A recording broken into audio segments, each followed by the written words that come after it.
तो चलिए आइए नन्हे मुन्ने प्यारे प्यारे बच्चों, आप सभी का स्वागत है आपके अपने चैनल फन विद फिजिक्स में। तो बेटा जैसा कि जानते हो आपके काइनेमेटिक्स की हमारी सीरीज है और अभी हम लोग चर्चा कर रहे हैं रिलेटिव वेलोसिटी की। ठीक है, किसकी चर्चा कर रहे हैं? रिलेटिव वेलोसिटी की चर्चा कर रहे हैं। और इसी सीरीज में जानते हो रिलेटिव वेलोसिटी की लगभग समझो ये पूरी सीरीज ही हो गई है ना, जिसमें 2 लेक्चर मैं कवर कर चुका हूं और कम से कम भी नहीं तो जानते हो 3 से 4 लेक्चर कम से कम भी और आने वाले हैं भाई साहब, है ना। मैंने तुम्हें पहले ही प्रॉमिस किया था रिलेटिव वेलोसिटी शुरू करने से पहले कि इतना पढ़ाऊंगा मैं रिलेटिव वेलोसिटी में, इतने टाइप के सवाल कराऊंगा, इतनी वैरायटी तुम्हें दिखाऊंगा कि YouTube पर तुम्हें मिले ही ना भाई साहब। किसी चैनल पर किसी प्लेलिस्ट में तुम्हें इतनी वीडियोस रिलेटिव वेलोसिटी की नहीं मिल सकती भाई साहब, ये कंफर्म है बिल्कुल, है ना।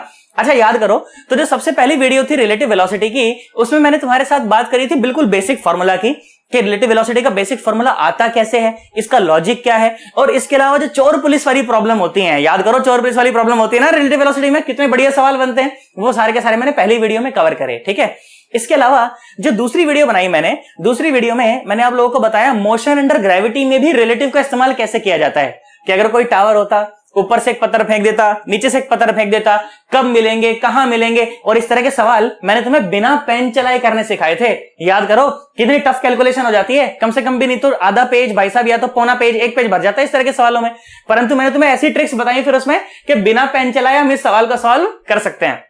बताया था कि नहीं बताया था यार, है ना। और उसी क्रम में बेटा आज जो हम लोग वीडियो लेकर के आ गए ना, ये वीडियो हो गई है 3rd वीडियो। ठीक है, रिलेटिव वेलोसिटी की 3rd वीडियो हो गई है और आज से हम लोग शुरू करने वाले हैं 2 डायमेंशनल रिलेटिव वेलोसिटी। ठीक है, 2D रिलेटिव वेलोसिटी है ना, वो आज से शुरू होने वाला है। और ये सोचना कि खत्म नहीं होगा, आज से तो शुरू होगा ये भाई साहब। आज तो हम टेक्निक सीखेंगे सवालों को सॉल्व करने की कि टेक्निक क्या होती है। इसके अलावा जो 2D में जो 2 कार वाली प्रॉब्लम होती है, 2 शिप वाली प्रॉब्लम होती है, वो भी मैं इसी वीडियो में कवर कर लूंगा। ठीक है, कि एक मान लो कार चल रही हो एक्स एक्सिस में, एक कार चल रही हो वाई एक्सिस में, बताओ भाई दोनों के बीच की मिनिमम दूरी क्या रह जाएगी, किस तरह की रिलेटिव वेलोसिटी नजर आएगी, ड्राइवर बी को ड्राइवर ए कैसा नजर आएगा, कहां चलती नजर आएगी, इस तरह की बातें करेंगे, है ना भाई साहब। एक शिप चल रहा है एक्स में, एक शिप चल रहा है माइनस वाई में, दोनों के बीच की मिनिमम दूरी बताओ, ये बताओ वो बताओ, आज इस वीडियो में हम लोग कवर कर लेंगे। ठीक है, पर देखो आगे बढ़ने से पहले मैं तुम्हें एक बात बताता हूं बेटा, 2D रिलेटिव वेलोसिटी पढ़ने के लिए ना 2 चीजों का ज्ञान होना बहुत जरूरी है। ठीक है, पहली जो चीज होती है वो होती है वेक्टर्स। ठीक है, वेक्टर का बहुत अच्छा खासा ज्ञान होना चाहिए। ठीक है, और बहुत अच्छे लेवल का ज्ञान नहीं भी है तो बेसिक ज्ञान, कम से कम कंपोनेंट तोड़ना, रिजॉल्व करना, रिजल्टेंट निकालना, भाई साहब ये सारी बातें हमें पता होनी चाहिए। और सुनो, अगर ये बातें तुम्हें नहीं पता है ना, तो देखो मैंने ऊपर सीरीज में लिंक दे दिया है, ऐसे आई बटन में लिंक दे दूंगा, वहां से देख करके आ जाना, या तो डिस्क्रिप्शन में लिंक पड़ा है वहां से देख करके आ जाना। परंतु अगर वेक्टर पर कॉन्फिडेंस नहीं है तो कृपया करके आगे मत बढ़ना, अपना टाइम वेस्ट मत करना, नहीं तो तुम्हारे को टाइम वेस्ट सा लगेगा और ऐसा लगेगा डिस्करेजिंग सा, अरे पता नहीं साला क्या पढ़ा रहा है ये तो हमने पढ़ा ही नहीं था कभी, ये तो मुझे आता ही नहीं है ना। इसीलिए अगर वेक्टर का ज्ञान नहीं है बेटा तो पक्का पक्का यार मत बढ़ो आगे यार, है ना, मत बढ़ना, पक्का पक्का मत बढ़ना, छोड़ दो यहीं पे वीडियो अगर वेक्टर का ज्ञान नहीं है तो। ठीक है, और दूसरी चीज, क्योंकि यहां पर मैं वेक्टर नहीं पढ़ाने वाला हूं, वेक्टर के लिए तो अच्छी खासी सीरीज बना दी गई है और अच्छा खासा ज्ञान है, अगर वेक्टर अभी पढ़ाने लगूंगा तो रिलेटिव कब पढ़ाऊंगा, है ना, ये बात हो गई। दूसरी चीज का जिसका ज्ञान होना चाहिए वो होती है डायरेक्शंस, वो होती है डायरेक्शंस। और डायरेक्शन का ज्ञान कौन कराएगा? डायरेक्शन का ज्ञान मैं कराऊंगा और अभी कराऊंगा। ठीक है, ताकि तुमको मैं अच्छे ढंग से रिलेटिव वेलोसिटी पढ़ा सकूं। बोल बात समझ आ गई? पक्का पक्का। तो क्या मैंने बताया कि 2D रिलेटिव पढ़ने के लिए 2 चीजों का ज्ञान होना जरूरी है। पहली चीज होती है वेक्टर्स, जिसको मैं अभी यहां पर नहीं पढ़ा रहा हूं, लिंक दे दिया था ऊपर, नीचे डिस्क्रिप्शन में भी लिंक पड़ा है, जाकर के दिखाना। और दूसरी चीज डायरेक्शन, डायरेक्शन का ज्ञान मैं तुम्हें अभी करा देता हूं जल्दी से, ताकि हम लोग फिर आगे बढ़ पाए। बोल बात समझ आ गई? पक्का। सुनो मेरी बात, देखो ध्यान से देखो बेटा, क्या होता है ना कि देखो इस तरह से डायरेक्शंस लिखी जाती हैं। आप देखो ऐसे 4 बना लेते हो, है ना, देखो ऐसे 4 बनाते हो, उसमें से ये जो डायरेक्शन होती है ये होती है ईस्ट, है ना, ये होती है वेस्ट, ये होता है नॉर्थ और ये होता है साउथ, ऐसा ही होता है ना। और अगर बिल्कुल बीच में अगर मैं ऐसे एक लाइन खींच दूं, देखो नॉर्थ और ईस्ट के बीच में, बिल्कुल बीच में ऐसे एक लाइन खींच दूं, है ना, ऐसे देखो एरो बना लेते हैं यहां पर, है ना, ऐसे एरो बना देते हैं, है ना। अब इसका कोई मतलब नहीं, जो टेढ़ी लाइन है ना, इस टेढ़ी लाइन का कोई मतलब नहीं है, बस इससे हमें ऑर्डर समझ आ जाता है कि भाई ये ईस्ट है, ये वेस्ट है, ये नॉर्थ है, साउथ है, बाकी इस टेढ़ी लाइन का कोई खास मतलब नहीं है ना। सुनो मेरी बात, आ जाओ, देखो ध्यान से देखो। तो ऐसे हमने एरोज मार्क कर दिए, ठीक है, ऐसे एरोज मार्क कर दिए, ये ईस्ट डायरेक्शन हो गई, ये वेस्ट हो गई, ये नॉर्थ हो गई और ये साउथ हो गई। ठीक है, अब सुनो, ईस्ट और वेस्ट नॉर्थ के बीच में ये जो बिल्कुल बीच में मैंने जो लाइन बनाई है, अगर मैं कह दूं कि ये एंगल 45 है, अगर मैं कह दूं कि ये एंगल 45 है, तो बेटा ये जो डायरेक्शन है ना, इसको आप नॉर्थ ईस्ट कहते हो। क्या कहते हो इसे? नॉर्थ ईस्ट कहते हो। बोलो मेरी बात समझ आ गई? पक्का पक्का। ऐसे ही सुनो, बिल्कुल इस लाइन को मैं बिल्कुल ऐसे नीचे उतार दूं, इस तरफ ऐसे नीचे उतार दूं कि ये एंगल 45 है तो ये भी 45 हो जाए। तो बेटा इस डायरेक्शन को ना हम लोग साउथ वेस्ट कहते हैं। क्या कहते हैं? साउथ वेस्ट, साउथ वेस्ट कहते हैं इसे, ठीक है। बहुत बढ़िया। नॉर्थ ईस्ट बोल लो या फिर नॉर्थ ऑफ ईस्ट बोल लो, अभी आऊंगा मैं इसके ऊपर, अच्छी चर्चा करूंगा, बिल्कुल आराम से चलेंगे, चाहे कितना ही बड़ा लेक्चर हो जाए आज का, कोई टेंशन नहीं है, परंतु जो टॉपिक है उसको खत्म करना है अपने को, है ना। सुनो मेरी बात, देखो ध्यान से देखो, तो ये हो गया साउथ वेस्ट, है ना। अच्छा देखो, बिल्कुल बीच में अगर यहां पर एक लाइन मार्क कर दूं तो हम इसे कहेंगे नॉर्थ वेस्ट। क्या कहेंगे? North west. और सिर्फ नॉर्थ वेस्ट कहने का मतलब है कि ये एंगल 45 है या ये भी एंगल 45 है, क्योंकि बिल्कुल बीच में है ना। और इसी लाइन को अगर मैं बिल्कुल ऐसे नीचे उतार दूं तो, है ना, अगर ये 45 है तो ये भी 45 है, ये भी 45 है ना। इस वाली डायरेक्शन को कहा जाएगा साउथ ईस्ट। क्या कहा जाएगा? साउथ ईस्ट, ठीक है। तो ये हमारे पास 8 डायरेक्शन मेरे को नजर आ रही हैं। इसके अलावा 2 डायरेक्शंस और होती हैं जिनका भी हाल फिलहाल हम लोग इस्तेमाल नहीं करने वाले हैं। एक होती है डायरेक्शन क्रॉस। अगर आप कहीं पर क्रॉस लगा हुआ देख लो, बोलो कि the particle is moving in this direction cross, तो क्रॉस का मतलब होता है इनटू द पेपर, ठीक है। इनटू द पेपर बोल लो, इनटू द प्लेन बोल लो, जो भी तुम बोलना चाहो बोल सकते हो, इनटू द पेपर। सुनो, कहीं पे खजाना गड़ा अगर होता है तो वहां पर ऐसे क्रॉस बना होता है ना, खजाना अंदर, अंदर मतलब क्रॉस मतलब अंदर, अंदर, तो इसका मतलब क्या होगा क्रॉस का? इनटू द पेपर, भाई अंदर की तरफ, है ना। और कहीं पर अगर आप ये देख लो कि डॉट बना हुआ है तो इस डॉट का मतलब होता है आउट ऑफ द पेपर, ठीक है। क्या मतलब होता है इसका? इसका मतलब होता है out of the paper. Dot माने बाहर की तरफ, प्लेन से बाहर की तरफ। अब अगर इस बोर्ड पर मैंने क्रॉस बना दिया ना तो इसका मतलब है कि into the board, into the board. इस बोर्ड पर मैंने डॉट बना दिया ना तो इस डॉट का मतलब होता है out of the board, out of the board, है ना। जिस भी प्लेन में आप ये बना देते हो उसका इनटू आउट टू बताता है ये। बात समझ आ गई ना। क्रॉस क्या बताएगा? Into the paper. डॉट क्या बताएगा? Out of the paper. मैंने कहा ठीक है, ओके, बात समझ आ गई।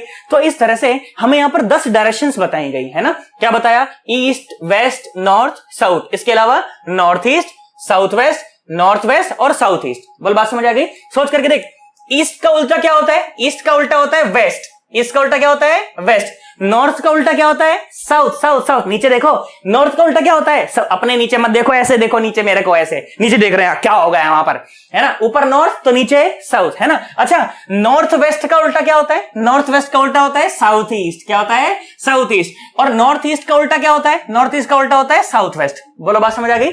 उल्टा करना आ गया ना, बस 180 अपोजिट कर देना है। इस तरह के सवालों का आगे इस्तेमाल होगा, इस चीजों का, इस कंसेप्ट का आगे इस्तेमाल होगा, इसलिए पहले बता करके चल रहा हूं, ठीक है। आमतौर पर टीचर छोटी बातें छोड़ देते हैं कि बच्चों को पता होगा, परंतु मैं ऐसा मान करके चल रहा हूं कि हमें कुछ नहीं पता भाई साहब, हम हैं बिल्कुल जीरो, हम हैं बिल्कुल सन्नाटे, ठीक है। ये मान करके मैं आगे चल रहा हूं, ठीक है। अब मेरी बात सुन। बोला ठीक है, बहुत बढ़िया। हाँ, वेक्टर के बारे में तो आपने बड़ी जल्दी बोल दिया था कि पढ़ करके आना पहले से। हम बोले कि जीरो से मान करके चल रहा हूं, ऐसा बेट थोड़ा थोड़ा तो पता होना चाहिए ना यार। अब वेक्टर पढ़ाने लगूंगा यहाँ पर तो 4 लेक्चर वेक्टर पढ़ाता रहूंगा, तो रिलेटिव का पढ़ाऊंगा बे, है कि नहीं। बात समझ आ रही है ना। अच्छा सुनो, इसके अलावा अभी पूरा नहीं हुआ डायरेक्शन, देखो अभी बहुत सारी चीजें और जाननी बाकी हैं। कभी कभी आप ये लिखा हुआ देखेंगे कहीं पर, देखो मैं तो सवाल की फॉर्मेट में बता देता हूं। आप कभी कभी कहीं पर ये लिखा देखेंगे कि 37 डिग्री नॉर्थ ईस्ट। सर ये कैसे समझू सर 37 डिग्री नॉर्थ ईस्ट? सुनो, इसको पढ़ने का एक तरीका होता है बेटा, इसको पढ़ने का एक तरीका होता है। इसे कैसे पढ़ते हैं? इसे ऐसे पढ़ा जाता है, सुनो, इसे ऐसे पढ़ा जाता है 37 degree north of east, of east. ये पढ़ने का तरीका है। इससे क्या समझे हम? इससे हमें यह समझना चाहिए कि हमें 37 डिग्री नॉर्थ में जाना है, ईस्ट के नॉर्थ में जाना है ना। देखो कैसे मार्क करें फिर डायरेक्शन, देखो ऐसे मार्क करें, ऐसे मार्क करें कि ये ईस्ट है, ये वेस्ट है, ये नॉर्थ है और ये साउथ है ना। तो हमें कहां जाना है? हमें 37 डिग्री नॉर्थ में जाना है, ईस्ट के नॉर्थ में जाना है। मतलब देखो जो एंगल होगा ना वो ईस्ट से मेजर किया जाएगा, ऑफ जो भी आता है ना उससे एंगल मेजर किया जाता है कि 37 डिग्री कहां जाना है? नॉर्थ ऑफ ईस्ट में जाना है। तो ये जो डायरेक्शन है ना, इस डायरेक्शन को हम लोग कहेंगे क्या? 37 डिग्री नॉर्थ ऑफ ईस्ट। ये जो लाइन है ना इसको आप ऑफ की तरह पढ़ें, 37 डिग्री नॉर्थ ऑफ ईस्ट। और जो भी ऑफ होगा वहां से एंगल मेजर किया जाएगा। बोल, बात समझ आ गई। अब सोच करके देख, इस पर्टिकुलर डायरेक्शन को ना मैं 2 तरह से बता सकता हूं। या तो मैं इसे कह दूं कि 37 डिग्री नॉर्थ ऑफ ईस्ट, या मैं जानते हो अगर ये 37 है तो ये एंगल कितना बचा? ये एंगल बचा 53 डिग्री। कितना बचा?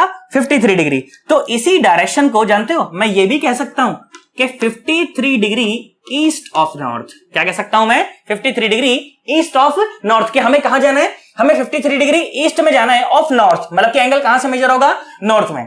बोलो, बात समझ आई कि नहीं आई? अरे सोच ले, पक्का पक्का है ना? चलो आ जाओ, तुम खुद बोलना, देखो मेरे लिखने से पहले बोल देना कि सर ऐसा करना है, सर देखो ऐसा मार्क होगा। अपनी कॉपी पेन उठाओ, कॉपी पेन लेकर के बैठे हो ना, बिना कॉपी पेन लेकर के बैठने का कोई फायदा नहीं है। अब मैं यहाँ पर एक सवाल लिखता हूं, आप कॉपी में ड्रॉ करके बताना कि सर ऐसे ड्रॉ होगा।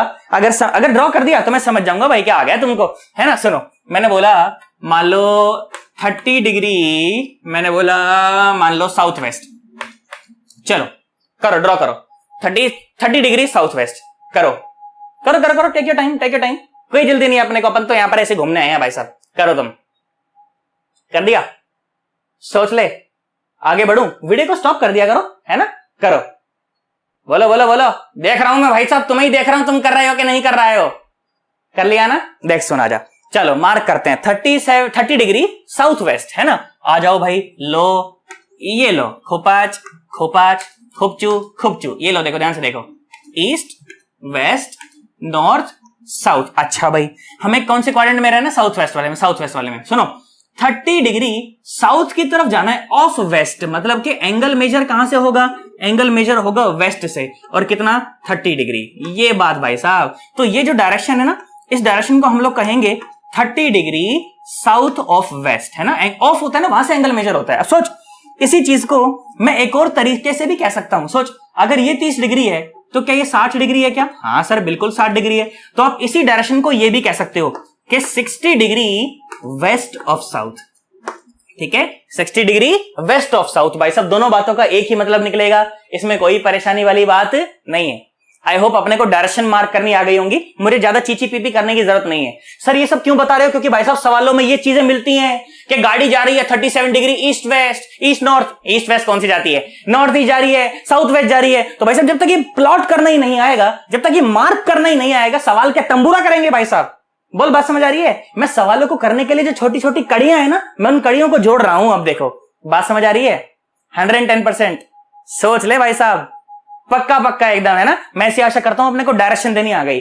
10 डायरेक्शन ये, और इसके अलावा इस तरह की कितनी ही डायरेक्शन पॉसिबल है ना, पहली क्वाड्रेंट में, दूसरी में, तीसरी में, चौथी में, कैसे भी पूछ सकता है। मुझे उससे परेशान होने की कोई जरूरत नहीं है।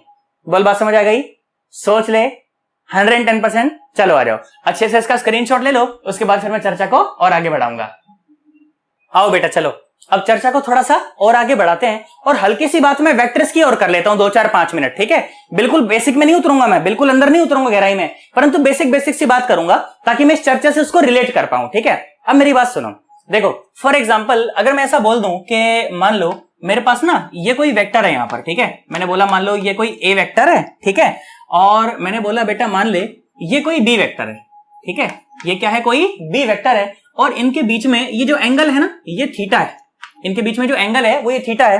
तो इन दोनों का जो रिजल्टेंट आने वाला है, इन दोनों वेक्टर का जो रिजल्टेंट आने वाला है वो कहीं तो ऐसा आएगा, कुछ तो ऐसा आएगा। देखो रिजल्टेंट कैसा आएगा, कुछ तो ऐसा। देखो और अच्छे से बनाते हैं इसको थोड़ा सा, कैसा आएगा रिजल्टेंट? ये आएगा कुछ तो ऐसा, है ना? ये रहेगा वो रिजल्टेंट। और मैं ऐसा बोल देता हूं, चलो मान लो ये जो रिजल्टेंट है ये सी वेक्टर है, तो हमें पता है कि सी वेक्टर को कैसे लिखा जाता है? सी वेक्टर जो रिजल्टेंट होता है ना, उसको बाकी 2 वेक्टर्स का सम लिखा जाता है। ये बात जानते हैं कि नहीं जानते? हम लोग जानते हैं ना, बिल्कुल बेसिक सी बात है, नॉर्मल सी बात है ना? अब मेरी बात सुनो, देखो ये सी वेक्टर यहां से कुछ एंगल अल्फा तो निकाल रहा होगा, कुछ अल्फा एंगल तो बना रहा होगा। तो मेरा लक्ष्य क्या होता है? मेरा लक्ष्य बस ये सी वेक्टर का मैग्नीट्यूड निकालना होता है और ये अल्फा निकालना होता है। और मैं तो ये बात जानता हूं कि जो सी वेक्टर है उसका मैग्नीट्यूड किसके बराबर होने वाला है? बताओ, मैं नहीं उतरा बिल्कुल गहराई में। सुनो, ए वेक्टर ए का स्क्वायर प्लस बी का square plus 2ab cos theta, यही होता है ना मैग्नीट्यूड।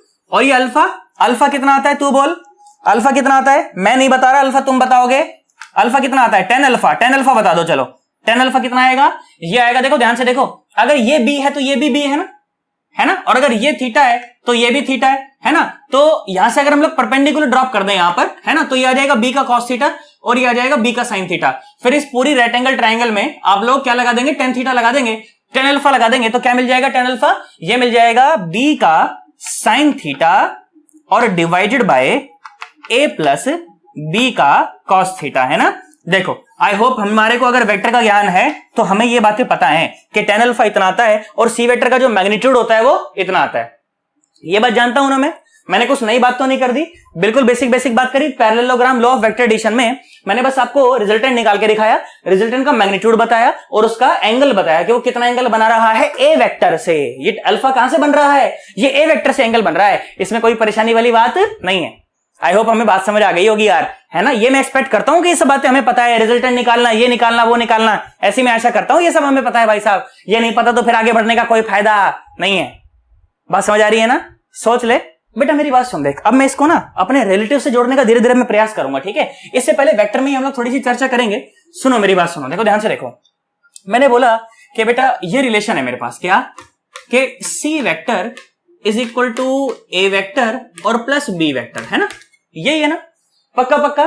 तो ध्यान से देख, तो सी वेक्टर की डायरेक्शन भी है कुछ ना कुछ और सी वेक्टर का मैग्नीट्यूड भी है कुछ ना कुछ। हाँ है, वेक्टर है भाई साहब, तो डायरेक्शन भी है और मैग्नीट्यूड भी है। ये जो ए वेक्टर है ना, इसकी डायरेक्शन भी है कुछ ना कुछ, इसका मैग्नीट्यूड भी है कुछ ना कुछ। मैंने कहा हाँ बिल्कुल है। ये जो बी वेक्टर है ना, इस बी वेक्टर की डायरेक्शन भी है कुछ ना कुछ और इस बी वेक्टर का मैग्नीट्यूड भी है कुछ ना कुछ।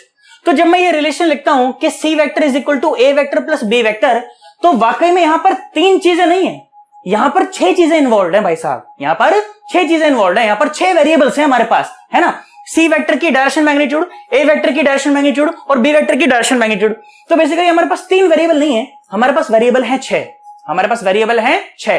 तू सोच करके देख, अगर इनमें से कोई भी 2 वेक्टर तुझे पता हो तो क्या तू तीसरा निकाल पाता है? निकल पाता है ना। तो इस चीज का और बड़े मतलब में मैं अगर सोचूं ना, तो मुझे ये सोचना चाहिए कि इन 6 वेरिएबल्स में से अगर मुझे कोई 4 वेरिएबल पता हो तो मैं बाकी के 2 निकाल सकता हूं। बोल बात समझ आई कि नहीं आई, है ना भाई। 2 वेक्टर पता हो और 1 निकाल सकते हैं, तो उसका तो मतलब यही पता ना, इसका तो मतलब तो यही हुआ ना कि कोई भी 4 वेरिएबल पता हो तो बाकी के 2 वेरिएबल निकाले जा सकते हैं। सी वेक्टर का डायरेक्शन मैग्नीट्यूड, ए वेक्टर का डायरेक्शन मैग्नीट्यूड, बी वेक्टर का डायरेक्शन मैग्नीट्यूड। इन 6 वेरिएबल्स में से अगर कोई भी 4 पता हो तो बाकी के 2 निकाले जा सकते हैं। इसमें कोई परेशानी वाली बात नहीं है। हाँ ना बोलना पड़ेगा। बोलो बात समझ आई कि नहीं। मैं लिख देता हूं यहां पर ये बातें और मैं प्रूव कराऊंगा भाई साहब तुम्हें सारी बातें। डिटेल में उतरेंगे, गहराई में उतरेंगे इसमें हम, है ना। सुनो मेरी बातें। क्या बोला गया कि आउट ऑफ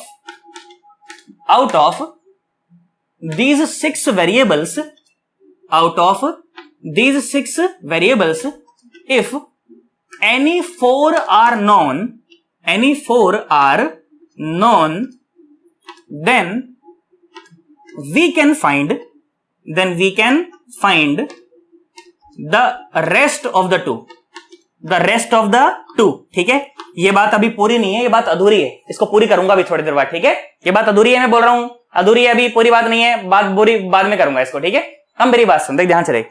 तो 4 वेरिएबल देख तुझे कैसे कैसे मिल सकते हैं, मैं तुझे इस बात के ऊपर चर्चा करता हूं। देखो 4 वेरिएबल हमें चाहिए और वो 4 वेरिएबल कैसे कैसे हो सकते हैं, ठीक है। सुनो 4 चीजें चाहिए ना। ऐसा हो सकता है कि उन 4 चीजों में से अपने को 2 मैग्नीट्यूड पता हो, ठीक है, और 2 डायरेक्शन पता हो, ठीक है।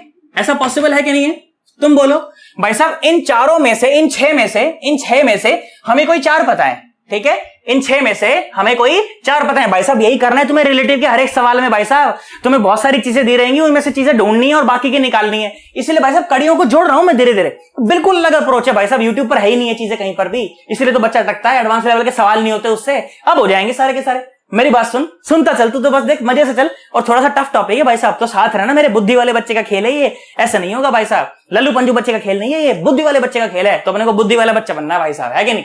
बोल बात समझ आ रही है ना। सुनो देखो ध्यान से देखो। तो इन 6 में से मुझे कोई भी 4 पता है, ठीक है। अब मैंने बोला कि देख 4 में क्या क्या कॉम्बिनेशन, परम्यूटेशन कॉम्बिनेशन क्या हो सकते हैं, है ना। कि भाई आपको 2 मैग्नीट्यूड पता हो और 2 डायरेक्शन पता हो, ठीक है। आपको 2 मैग्नीट्यूड पता हो और 2 डायरेक्शन पता हो। अब देख इसमें भी अंदर झोल है, क्या बोला गया कि 2 मैग्नीट्यूड और 2 डायरेक्शन में देख ये सिनेरियो बन सकता है कि 2 complete vectors are known, 2 complete vectors are known, है ना। तो सोच करके देख, अगर तुझे 2 वेक्टर कंप्लीट पता हो, इसका मतलब कि तुझे 2 डायरेक्शन पता है और 2 मैग्नीट्यूड पता है, और 1 डायरेक्शन 1 मैग्नीट्यूड तुझे निकालना है। हाँ ना बोलो, यही तो करते भी हो तुम लोग। अगर तुम्हें ए और बी पता हो तो तुम सी निकाल लेते हो। इसका मतलब कि तुम्हें 2 मैग्नीट्यूड पता थे और 2 डायरेक्शन पता थे, तो तुमने 1 डायरेक्शन 1 मैग्नीट्यूड निकाल दिया। मैंने कहा ठीक है। एक केस तो इसमें यह बन गया। और सुन क्या केस बन सकता है, सुन देख ध्यान से देखियो। एक केस ये बन सकता है कि one complete vector is known, one complete vector is known, ठीक है, एक वेक्टर तो कंप्लीट पता है, ठीक है, एंड जो सेकंड वेक्टर है ना, मान लो उसकी सिर्फ तुम्हें डायरेक्शन पता है, ठीक है, और जो थर्ड वेक्टर है ना, थर्ड वेक्टर है उसका सिर्फ तुम्हें मैग्नीट्यूड पता है कि नहीं? सोच करके देख, इनमें से बोला गया कि मान लो एक वेक्टर तुम्हें कंप्लीट पता है, उसकी डायरेक्शन मैग्नीट्यूड दोनों पता है, एक वेक्टर की सिर्फ डायरेक्शन पता है और एक वेक्टर की सिर्फ मैग्नीट्यूड पता है, तो भाई साहब तुम्हें बाकी की दो पता होनी चाहिए, है कि नहीं? ऐसा सवाल पूछा जा सकता है, सवाल की स्टेटमेंट बनाऊंगा ना तो घूम जाओगे भाई साहब। आना बोलो, बोल बात समझ आएगी नहीं? सुनते चलना भाई साहब ध्यान से, एकदम ऑर्डर में लगाई हुई चर्चा है, सिस्टमेटिक ढंग से करी हुई चर्चा है, मजा आ जाएगा एकदम, है ना? अब मेरी बात सुन, देख ध्यान से देख। तो ये तो बात होगी दो वेक्टर की, दो मैग्नीट्यूड की और दो डायरेक्शन की, ठीक है। अच्छा, एक केस ये भी बन सकता है, एक केस ये भी बन सकता है, क्या बन सकता है, क्या बन सकता है? ध्यान सुन, के three directions and one magnitude is given, ठीक है। अपने को थ्री डायरेक्शन पता है और वन मैग्नीट्यूड पता है। अच्छा, थ्री डायरेक्शन और वन मैग्नीट्यूड पता होने का मतलब है कि डायरेक्शन तो तीनों की पता है, हाँ, डायरेक्शन तो तीनों की पता है, परंतु मैग्नीट्यूड सिर्फ एक का पता है, मैग्नीट्यूड सिर्फ एक का पता है, किसी भी एक का पता है। सोच करके देख, जिस भी वेक्टर का मैग्नीट्यूड पता होगा इसका मतलब कि तुझे वो वेक्टर कंप्लीट पता है, क्योंकि डायरेक्शन तो पहले से पता थी, अब उसका मैग्नीट्यूड भी पता चल गया।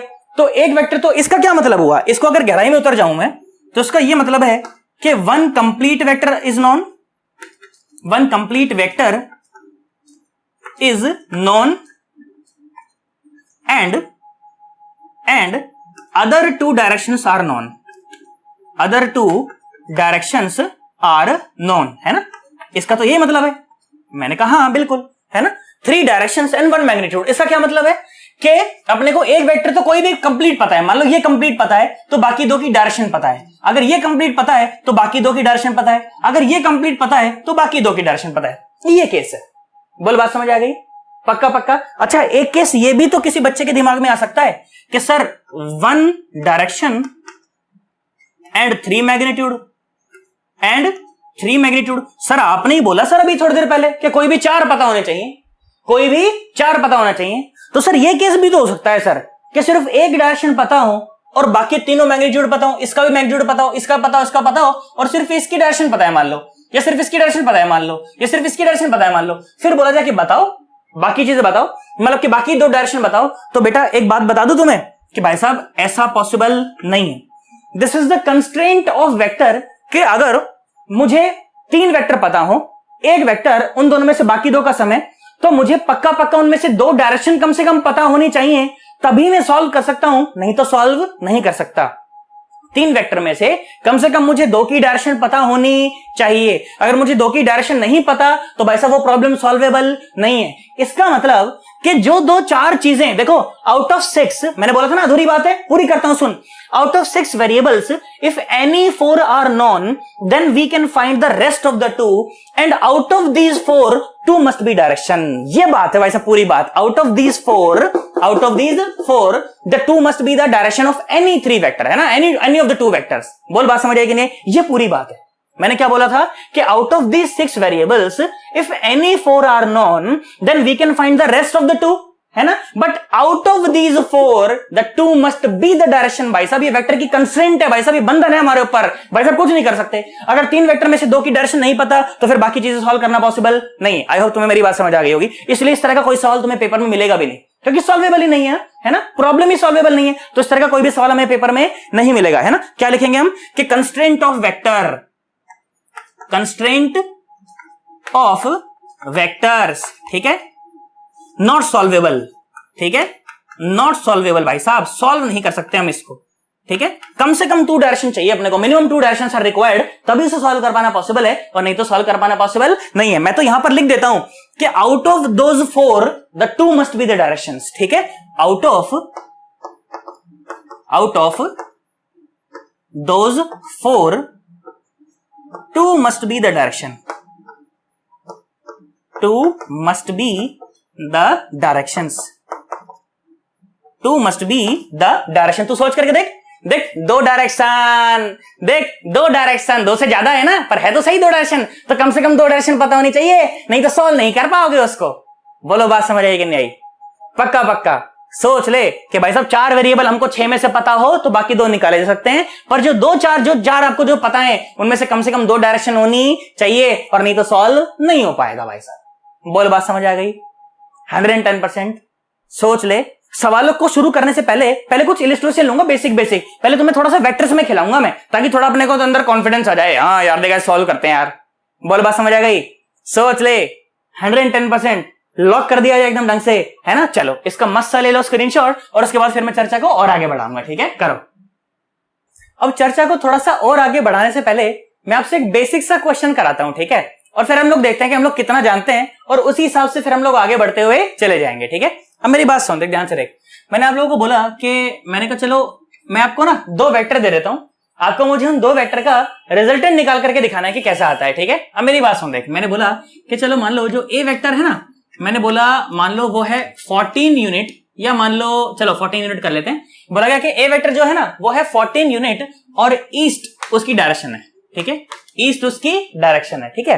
बोला गया कि कोई बी वेक्टर है, बी वेक्टर, ओके, और ये जो बी वेक्टर है ना, बोला गया मान लो 10 यूनिट है, और इसकी जो डायरेक्शन है ना, इसकी डायरेक्शन है 37 डिग्री वेस्ट ऑफ नॉर्थ, ठीक है, ये इसकी डायरेक्शन है। अब मैंने आपको बोला कि बताओ इनका रिजल्टेंट बताओ, ये जो सी वेक्टर आने वाला है ना, इनका रिजल्टेंट ये बताओ। तो जब मैंने आपसे पूछा कि सी वेक्टर बताओ इन दोनों का रिजल्टेंट, तो बेसिकली मैं आपसे सी वेक्टर का मैग्नीट्यूड और सी वेक्टर की डायरेक्शन मैं आपसे ये निकलवाना चाहता हूं, है ना। तो मैंने आपको 2 वेक्टर दे दिए और पूरे दे दिए, ठीक है। हालांकि उस चीज की हम लोग बाद में बात कर लेंगे, अभी तो मैं आपसे एक नॉर्मल सा सवाल पूछ रहा हूं कि मैं आपको ए वेक्टर और बी वेक्टर दोनों मैंने आपको दे दिया है, मैं आपसे बस दोनों का रिजल्टेंट निकलवाना चाहता हूं। और रिजल्टेंट निकलवाने से मेरा क्या मतलब है, मैं आपसे सी वेक्टर का मैग्नीट्यूड निकलवाना चाहता हूं और सी वेक्टर की डायरेक्शन निकलवाना चाहता हूं। आई होप तुम लोग कर पाओगे, पक्का पक्का। चलो वीडियो को यहीं पर स्टॉप करो, मैं तो कहता हूं, और एक बार खुद से ट्राई करो, करो करो करो करो, शाबाश शाबाश शाबाश, करो। दिल का दरिया बह ही गया, इश्क इबादत बन ही गया। गाना मत सुनो, खुद को मुझे तू सौंप दे, मेरी जरूरत तू बन गया। हो गया? पक्का वीडियो स्टॉप करके करा था ना तुमने? सोच लो। अब मेरी बात सुनो, देखो ध्यान से देखो। तो क्या बोला गया कि सी वेक्टर बताना है भैया, सी वेक्टर की डायरेक्शन मुझे बतानी है, ए वेक्टर की और बी वेक्टर की डायरेक्शन मुझे पता है। जिन 2 वेक्टर की डायरेक्शन मुझे पता होती है ना, उनको एक तरफ रखा जाता है, और जिसकी निकालनी होती है उसको एक तरफ रखा जाता है, ठीक है। ये रूल होता है, आगे तक भी मैं इसी का इस्तेमाल करता हुआ चलूंगा, ठीक है। अब मेरी बात सुन, आ जाओ भाई। देखो तो जो वेक्टर मुझे जैसे जैसे दिए गए, मैं उसे प्लॉट करने का प्रयास करता हूं यहाँ पर, है ना। आ जाओ सुनो, मैंने प्लॉट करने का प्रयास किया, तो चलो भाई सबसे पहले तो डायरेक्शन ही बना लीजिए, है ना। यहां करते हैं उसका सॉल्यूशन, है ना, ये सॉल्यूशन होने वाला है यहाँ पर, है ना। और इस तरह से मैंने बोला चलो आ जाओ, ठीक है, ऐसे अपन उसको सॉल्व करने का प्रयास करते हैं। सुनो, ये क्या है, ये है ईस्ट, ठीक है, ये है वेस्ट, ये है नॉर्थ, और ये है साउथ। मैंने कहा ठीक भाई, बहुत बढ़िया। अब मेरी बात सुनो, देखो ए वेक्टर क्या है, ए वेक्टर है 14 यूनिट ईस्ट के तरफ, मतलब इस तरफ, है ना। 14 यूनिट मतलब कि ऐसे कहीं तो, है ना। मैंने बोला मान लो ये मेरा ए वेक्टर है, ठीक है, समझना इस बात को। ये क्या है, ये है ए वेक्टर। मैंने कहा ठीक है, ओके, बहुत बढ़िया। और कितना है, ये है 14 यूनिट। मैंने कहा ठीक, बहुत बढ़िया। बी वेक्टर क्या बोला गया, बी वेक्टर बोला गया 10 यूनिट है और 37 डिग्री वेस्ट ऑफ नॉर्थ, है ना। 37 डिग्री हमें वेस्ट में जाना है ऑफ नॉर्थ। 37 डिग्री कहां जाना है, वेस्ट में जाना है ऑफ नॉर्थ, मतलब कि 37 डिग्री बनाना है नॉर्थ से, तो कहीं तो ऐसा कुछ बनना चाहिए। बहुत बढ़िया साहब, है ना। और ये कितना हो गया, ये एंगल हो गया 37 डिग्री, ठीक है, ये एंगल हो गया 37 डिग्री। और ये कितना है, ये है 10 यूनिट, ओके, ये है 10 यूनिट। ये वेक्टर है, ये 10 यूनिट, ठीक है ना, वेक्टर है ये भाई साहब। उसकी डायरेक्शन क्या है, ये रही 37 डिग्री वेस्ट ऑफ नॉर्थ, और ये क्या है 14, और डायरेक्शन क्या है ईस्ट की तरफ। अब इन दोनों का रिजल्टेंट मुझे निकालना है, सोच करके देखो। तो इन दोनों का जो रिजल्टेंट है वो कहीं तो, देखो इसके पैरेलल एक लाइन खींचो, कहीं तो इसके पैरेलल एक लाइन खींचो, खोपच खोपच खोपच खोपच खोपच खोपच खोपच खोपच, वो कहीं तो यहां आना चाहिए, कहीं तो यहां आना चाहिए इन दोनों का रिजल्टेंट, ठीक है। This should be the resultant. ये जो ग्रीन लाइन है ना, ये green line, this should be the resultant. बोल बात समझ आ गई? पक्का पक्का? सर आपको कैसे पता चला? मैंने बस उसे पैरेललोग्राम में बंद कर दिया। यहां से मैंने इसके पैरेलल एक लाइन खींची और इसके हेड से मैंने इसके पैरेलल एक लाइन खींची, तो ये पैरेललोग्राम में बंद हो गया ना। और ये जो डायगोनल ऑफ द पैरेललोग्राम होता है यही उन दो वेक्टर का रिजल्टेंट होता है। ये बात तो मैं जानता हूं, है ना। और यही है मेरा सी वेक्टर। ओके, यही है मेरा सी वेक्टर। अब मुझे इसका मैग्नीट्यूड भी बताना है और इसकी डायरेक्शन भी बतानी है। डायरेक्शन मतलब कितना एंगल वेंगल बना रहा है, ये सब बातें मुझे बतानी है। मैंने कहा ठीक है, ओके, कोई खास बात नहीं है। सुन मेरी बात, देख ध्यान से देख। अब इस सोच, ऐसा सोच कि ये सी वेक्टर ये यहां पर मौजूद नहीं है अभी, ठीक है। हालांकि मैंने बनाया हुआ है, आप ऐसा सोचना कि यहां पर नहीं है ये, ठीक है। अब मेरी बात सुन, ध्यान से देख। तो ये जो 10 है ना, देख इसके साथ 37 डिग्री बना रहा है, तो इस तरफ 10 का cos 37 और 10 का cos 37 कितना होता है? देखो 10 का cos 37 कितना हो जाता है, बोलो कितना हो जाएगा? ये हो जाएगा 8, ठीक है। और इस तरफ 10 का sin 37, तो ये हो जाएगा 6, ये हो जाएगा 6। भाई साहब ये पैरेललोग्राम, ये ग्रीन लाइन कुछ भी नहीं है यहां पर, ठीक है ना। सोचो ये 10 था, इस तरफ 8 और इस तरफ 6। अब सोच करके देख, इधर 14 और इधर 6, तो क्या इधर 8, तो क्या इधर 8 और ऊपर भी एक और 8। तो इस डायग्राम से मैं यहां पहुंच गया। सुनो, मैं यहां पहुंच गया, यहां कि इस तरफ भी 8 यूनिट और इस तरफ भी 8 यूनिट। और अब मुझे बस इन दोनों का रिजल्टेंट निकालना है ना। सोच करके देखो, अगर ये भी 8 हो ये भी 8 हो तो रिजल्टेंट आता है बिल्कुल बीच में। और कितना आता है? 8√2। भाई साहब ये रही वो ग्रीन लाइन, देख 8√2। सोच करके देख, अगर ये भी 8 हो ये भी 8 हो तो ये एंगल कितना होगा? ये एंगल होगा 45। ये एंगल कितना होगा? ये भी एंगल होगा 45। इसका मतलब कि जो 8√2 है ये डायरेक्शन क्या है? बिल्कुल बीच में। बिल्कुल बीच में कौन सी है? ये नॉर्थ ईस्ट है भाई साहब। कौन सी है? North east. तो भाई साहब यहां से मैंने सी वेक्टर निकाल करके तेरे को दिखाया। सी वेक्टर कितना आया? 8√2 और नॉर्थ ईस्ट। 8√2 और नॉर्थ ईस्ट। भाई साहब ये बात है ना, ये सवाल मैंने तुझे कराया कि सी वेक्टर क्या है मेरे पास? 8√2 और नॉर्थ ईस्ट। तो क्या मैं सीखा कि अगर ए वेक्टर 14 ईस्ट हो, अगर b vector 10 unit 37 degree west of north हो, तो इनका जो रिजल्टेंट आएगा वो रहेगा 8√2 नॉर्थ ईस्ट में। जो रिजल्टेंट आएगा, रिजल्टेंट क्या रहेगा? रिजल्टेंट रहेगा 8√2 और कहां रहेगा? नॉर्थ ईस्ट में रहेगा। इसमें कोई परेशानी वाली बात नहीं है। आई होप हमें बात समझ आ गई होगी यार। सोच लो, पक्का पक्का।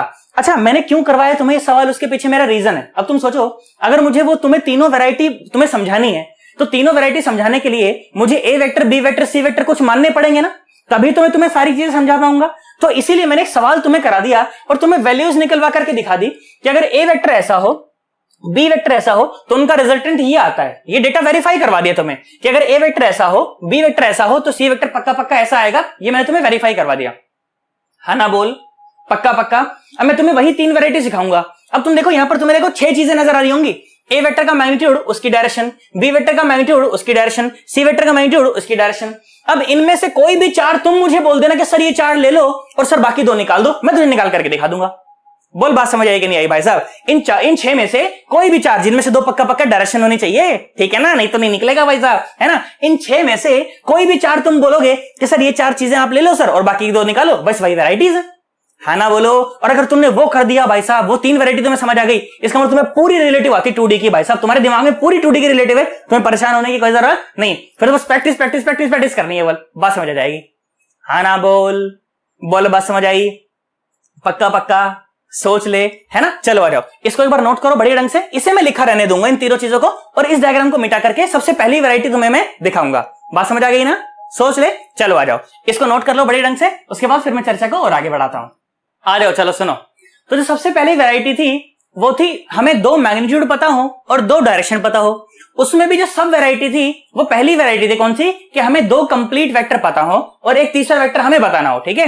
देखो पहली वाली वैरायटी ये थी क्या, कि 2 कंप्लीट वेक्टर्स आर नॉन, ठीक है।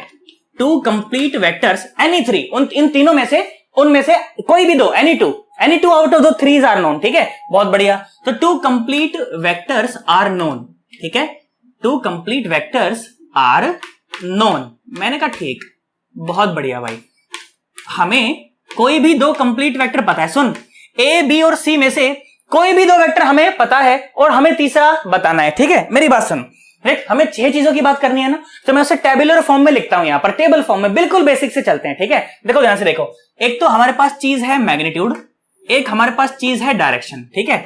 किस किस चीज की है ये, किस किस चीज की है? सुनो, ए वेक्टर की है ना, बी वेक्टर की है और सी वेक्टर की है ना। 6 चीजें हो जाएंगी। सुनो, मैं बोल देता हूं कि चलो मान लो हमें कोई भी दो कंप्लीट वेक्टर पता है, मैं ऐसा बोल देता हूं चल मान ले हमें ए और सी ही पता है, हमें ए और सी ही पता है और हमें बी बताना है, ठीक है। हमें ए वेक्टर का मैग्नीट्यूड पता है, ठीक है, उसकी डायरेक्शन पता है, हमें सी वेक्टर का मैग्नीट्यूड पता है, हमें उसकी डायरेक्शन पता है, कितनी डायरेक्शन है, नॉर्थ ईस्ट, ठीक है, और हमें बी वेक्टर का मैग्नीट्यूड भी बताना है और हमें बी वेक्टर की डायरेक्शन भी बतानी है, ठीक है।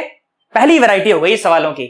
सवाल में तुम्हें भाई साहब क्या मिलेगा, कोई भी सवाल तुम देखोगे, शिप प्रॉब्लम देखोगे, बोट प्रॉब्लम देखोगे, ये देखोगे, एरोप्लेन प्रॉब्लम देखोगे, पोर्टल प्रॉब्लम देखोगे, भाई साहब तुम्हें 4 चीजें दी रहेंगी, उनमें वो 4 चीजें तुम्हें इस टेबल के अंदर सेट करनी है। अब वो कोई सी भी वैरायटी उन तीनों में से हो सकती है और भाई साहब अकॉर्डिंगली उसको सॉल्व कर देना और आंसर पता ही नहीं चलेगा भाई साहब कब आंसर आ गया। भाई साहब ये बात है, अगर बड़े ढंग से चर्चा कर ली जाए, एक बार अच्छे ढंग से दिमाग में सेट हो जाए कि भाई साहब उन 3 वैरायटी के अलावा तो सवाल नहीं मिल सकता 2D का, तो उसके बाद एक सवाल भी तेरा जाने वाला नहीं है। ऐसा हो ही नहीं सकता कि एक सवाल भी तेरा चूक जाए। बोल बात समझ आ गई? 110% सोच ले। अब मेरी बात सुनो, देखो अच्छा भाई अब सुनो, मेरे को क्या बोला गया है, मेरे को तो ये बात पता है कि जो सी वेक्टर है वो A vector plus B vector है भाई, रिजल्टेंट है ना। C vector is equal to A vector plus B vector, हाँ रिजल्टेंट है भाई, ये बात तो मेरे को पता है, सवाल में दी गई है ना। परंतु मुझे बी वेक्टर निकालना है ना। अच्छा बी वेक्टर की मुझे डायरेक्शन नहीं पता, बाकी 2 की डायरेक्शन मुझे पता है। तो बेटा जिन 2 की डायरेक्शन पता हो ना उनको एक तरफ कर लो, जिनकी डायरेक्शन ना पता हो उसको एक तरफ। तो किसकी नहीं पता, बी की डायरेक्शन नहीं पता, वही तो निकालनी भी है, तो बी वेक्टर को एक तरफ कर लो।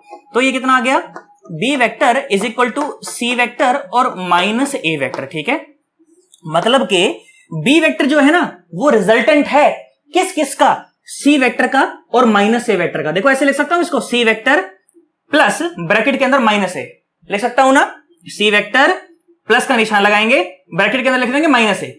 तो जो बी वेक्टर है वो रिजल्टेंट है किस किस का, सी वेक्टर का और माइनस ए वेक्टर का। चलो आ जाओ, उसे प्लॉट करते हैं और सॉल्व कर लेते हैं, फटाफट से आ जाओ। देखो सुनो, चलो तो हमने डायरेक्शंस मार्क करी यहां पर, है ना, ऐसे डायरेक्शंस मार्क करी भाई साहब, ये ईस्ट, ये वेस्ट, ये नॉर्थ और ये साउथ। जब तुम प्रैक्टिस में आ जाओगे तो तुम्हें ना तो ये टेबल बनाने की जरूरत पड़ेगी, है ना, और ना ये लिखने की जरूरत पड़ेगी, ये सब दिमाग में कर लोगे तुम इतना। तो मैं इस चीजों को दिमाग में कर लिया करता हूं, मैं इतनी चीजों को, ठीक है। और मैं डायरेक्ट यहां पर प्लॉट करता हूं, एक सवाल में तुम्हें करके भी दिखाऊंगा कि देख डायरेक्ट कैसे प्लॉट करते हैं, है ना। और नहीं समझ आएगा तो फिर बेसिक में तो उतर ही जाएंगे भाई साहब, है ना, बेसिक से तो कोई चीज गलत हो ही नहीं सकती। परंतु जब हम थोड़े से प्रैक्टिस में आ जाएंगे तो हमें भाई साहब टेबल वेबल बनाने की कोई जरूरत नहीं पड़ेगी, इतनी चीज हमारे दिमाग में सेट होगी। अच्छा ये आंसर ऐसे, है ना। अभी तो हम लोग छोटे छोटे बच्चे हैं, प्यारे प्यारे बच्चे, पहली बार सीख रहे हैं, तो अच्छे से करेंगे उसको, है ना। मेरी बात सुन ले ध्यान से देख, अच्छा बहुत बढ़िया साहब। अच्छा सी वेक्टर देख, सी वेक्टर क्या है, सी वेक्टर क्या है, सी वेक्टर है 8√2 north east, 8√2 north east, 8√2 north east. आओ भाई बनाओ, देखो 8√2 नॉर्थ ईस्ट, नॉर्थ ईस्ट मतलब बिल्कुल बीच में, है ना, और कितना 8√2, है ना। नॉर्थ ईस्ट मतलब कि ये एंगल 45 है, मतलब कि एंगल कितना है 45 है ना। देखिए डायरेक्शन निकालनी भाई साहब इसी समय के लिए बताई थी तुझे, ताकि तू ये सब कर पाए। कड़ियां जोड़ता चल रहा हूं मैं धीरे धीरे, आखिरी सवाल जब होगा तू बोलेगा सर ये तो सब पहले बता चुके हो सर, है ना। अब मेरी बात सुन, देख सी वेक्टर कितना हुआ 8√2 नॉर्थ ईस्ट, और ए वेक्टर कितना है, ए वेक्टर है 14 ईस्ट, मतलब कि इस तरफ 14। परंतु मुझे तो माइनस ए वेक्टर चाहिए, मुझे तो माइनस ए वेक्टर चाहिए, मतलब मैग्नीट्यूड तो वही होगा परंतु डायरेक्शन बदल जाएगी। अरे हाँ ना बोलो, ये तो बताया था तभी तो माइनस बताया था उसका कि डायरेक्शन कैसे बदलते हैं, थोड़ी देर पहले बताया था ना कि उल्टा पुल्टा कैसे करते हैं उसको। सुनो मुझे तो चाहिए माइनस ए वेक्टर, इसका मतलब कि मुझे 14 तो चाहिए परंतु वेस्ट में चाहिए, है ना, मुझे 14 तो चाहिए परंतु वेस्ट में चाहिए। अब इन दोनों का ही जो रिजल्टेंट है, इन दोनों का ही जो रिजल्टेंट है जो कि यहां आएगा वही मेरा बी वेक्टर है। तो सोच वो बी ऐसे ही तो प्लॉट किया था मैंने पहले डायग्राम में, आता वो लग रहा है कि नहीं लग रहा। अब मेरी बस आ भी जाएगा, कहां जाएगा वो, है ना। ये क्या है, ये है सी वेक्टर, ये क्या है, ये है ए वेक्टर, माइनस ए वेक्टर, और इन दोनों का रिजल्टेंट कहीं तो यहां बीच में आएगा, वही होगा मेरा बी वेक्टर, है ना। अब मेरी बात सुन ध्यान से देख सुन, अगर ये 8√2 है, ये 45 है, तो क्या इस दिशा में 8 है क्या? कंपोनेंट तोड़ने आते हैं ना हमें, आते कि नहीं आते? पक्का कंपोनेंट तोड़ने आने चाहिए तभी आगे बढ़ पाओगे, नहीं तो नहीं बढ़ पाओगे। ये 8√2 इधर cos 45 इधर sin 45, है ना।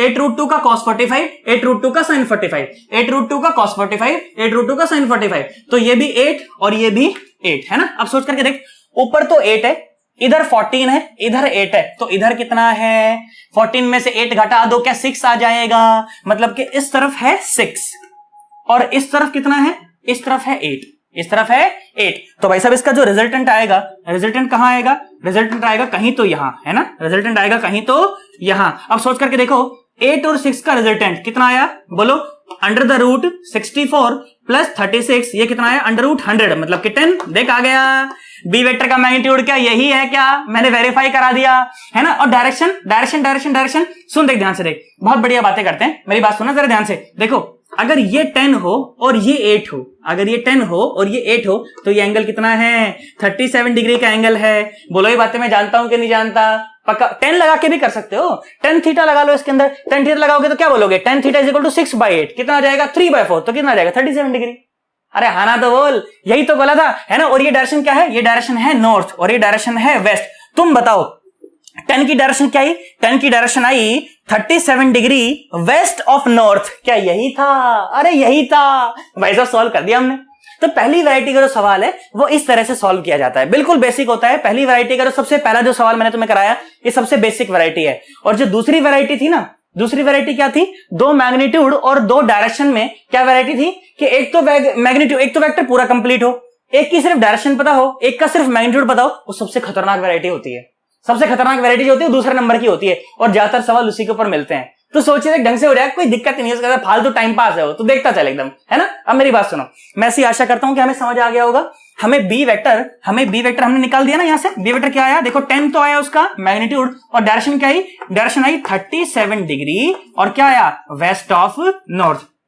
आई होप तुम्हें डायरेक्शन निकालनी आ गई होगी ना अच्छे से, है ना। इसको कुछ भी थीटा बोल देते हैं हम लोग, इस ट्राइंगल के अंदर 10 थीटा लगाते हैं तो 10 थीटा क्या हो जाता है 6/8, है ना, क्योंकि ये परपेंडिकुलर है और ये बेस है तो 6/8, 6/8 मतलब 3/4 और 10 थीटा 3/4 कब होता है, जब एंगल कितना हो 37 डिग्री। बोल बात समझ आई, पक्का, अरे सोच ले 110%, लॉक कर दूं चीज को एकदम अच्छे से, है ना। तो ये पहली वैरायटी होती है, ठीक है। चलो एक बार इसको जरा नोट करो, अच्छा इसका स्क्रीनशॉट लो, उसके बाद फिर मैं चर्चा को और आगे बढ़ाऊंगा।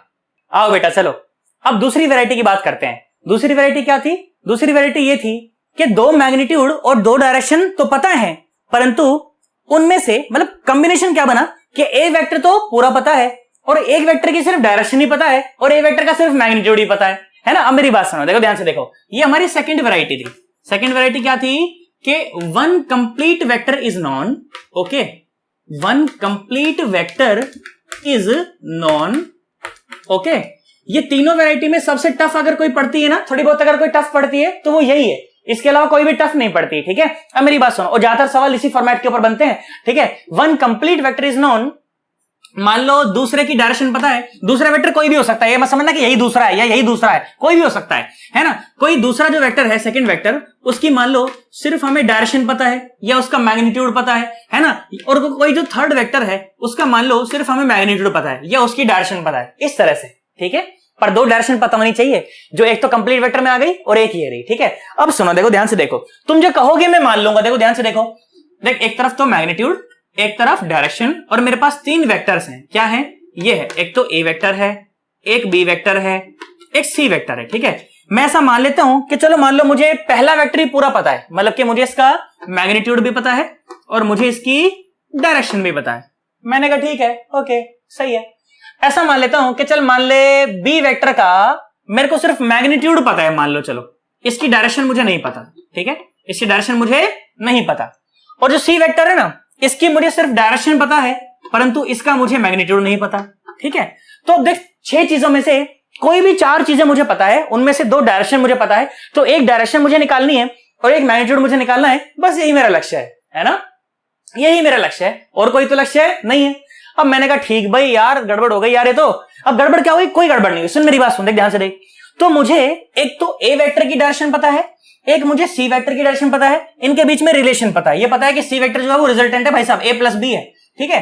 परंतु मुझे बी वेक्टर की डायरेक्शन नहीं पता, तो जिसकी डायरेक्शन नहीं पता होती है उसको एक तरफ रख लेते हैं और जिन दो की पता होती है उनको एक तरफ रख लेते हैं। अब बी वेक्टर की डायरेक्शन अगर नहीं पता है तो भाई साहब बी वेक्टर को तो आप ऐसा ही लिखोगे ना, कैसा लिखोगे, सी वेक्टर और माइनस ए वेक्टर, यही तो लिखोगे, और तो कुछ भी लिखने वाले नहीं है। हाँ बी वेक्टर का मैग्नीट्यूड तो मुझे पता है, इसका मैग्नीट्यूड तो, परंतु इसकी डायरेक्शन नहीं पता, तो ये वेक्टर मुझे पता नहीं है ना। अब जो दो पता है उनको प्लॉट करने का प्रयास करते हैं। आओ सुनो, देखो ध्यान से देखो, तो इसको मैंने प्लॉट करने का प्रयास करा, देख ये ईस्ट, ये वेस्ट, ये नॉर्थ और ये साउथ। मैंने कहा ठीक है। अब सुनो देखो, सी वेक्टर कहां है, सी वेक्टर ये रहा नॉर्थ ईस्ट, परंतु मैग्नीट्यूड नहीं पता। डायरेक्शन तो पता है ना, डायरेक्शन क्या है, नॉर्थ ईस्ट, मतलब बिल्कुल बीच में।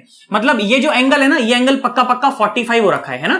सिर्फ नॉर्थ ईस्ट लिखने का क्या मतलब है, बताया गया था ना उधर, डायरेक्शन बताई थी लेक्चर के शुरुआत में कि बिल्कुल बीच में जा रही है, 45 डिग्री का एंगल है ना। तो ये नॉर्थ ईस्ट है ना, ये नॉर्थ ईस्ट है। परंतु बेटा मुझे इसका मैग्नीट्यूड नहीं पता, तो मैग्नीट्यूड को मैं कुछ भी एक्स लिख देता हूं। क्या लिख देता हूं, एक्स लिख देता हूं। तो ये ऊपर की तरफ में एक्स रूट टू, इधर भी x by root two, basically x cos 45 और एक्स साइन 45, तो एक्स बाय रूट टू और एक्स बाय रूट टू, ऐसा हो जाएगा। करेंगे बाद में बात, उसको आराम से बात करेंगे। फिर से सुनो, सी वेक्टर की बात कर दी मैंने, कहा ठीक है। अच्छा, सी वेक्टर का मैग्नीट्यूड मुझे निकालना था ना, तो मैंने कुछ भी एक्स बोल दिया है, तो वो एक्स मुझे निकालना है, याद रखना, ठीक है। और सुनो, ए vector basically minus a vector, सुनो ए वेक्टर की डायरेक्शन क्या है, ईस्ट के तरफ है, तो माइनस ए कहां हो जाएगा, वेस्ट में हो जाएगा। अगर ए वेक्टर 14 ईस्ट में है तो माइनस ए वेक्टर 14 वेस्ट में हो जाएगा, है ना। आ जाओ सुनो, देखो सन्नाटो, ये लो, ये बात है ना। ये हो गया हमारा सी वेक्टर, ठीक है, ये हो गया हमारा सी वेक्टर। सी वेक्टर कौन सा था, कौन सा वेक्टर है ये माइनस ए है भाई साहब, माइनस ए है। ये आया 14, है ना, ये आया 14। सोच, देख ध्यान से देख, ध्यान से देख, ए वेक्टर माइनस ए इधर, माइनस ए इधर और सी इधर, है ना, सी इधर, तो बी कहां आएगा, इनके बीच में। याद कर, क्या बी ऐसा ही आता था क्या, हाँ अरे ऐसा ही आता था वो, है ना। अब मेरी बात सुनो, देखो ध्यान से देखो, अब इसे सॉल्व कर लेते हैं, कुछ खास बचा नहीं उसके अंदर। सोच, तो x का cos 45 मतलब x बाय रूट टू इधर और x बाय रूट टू इधर, है ना। तो क्या बन गया ये, देखो x बाय रूट टू तो ऊपर की तरफ है ना, मैं लिख देता हूं, तो x बाय रूट टू इधर और x बाय रूट टू इधर।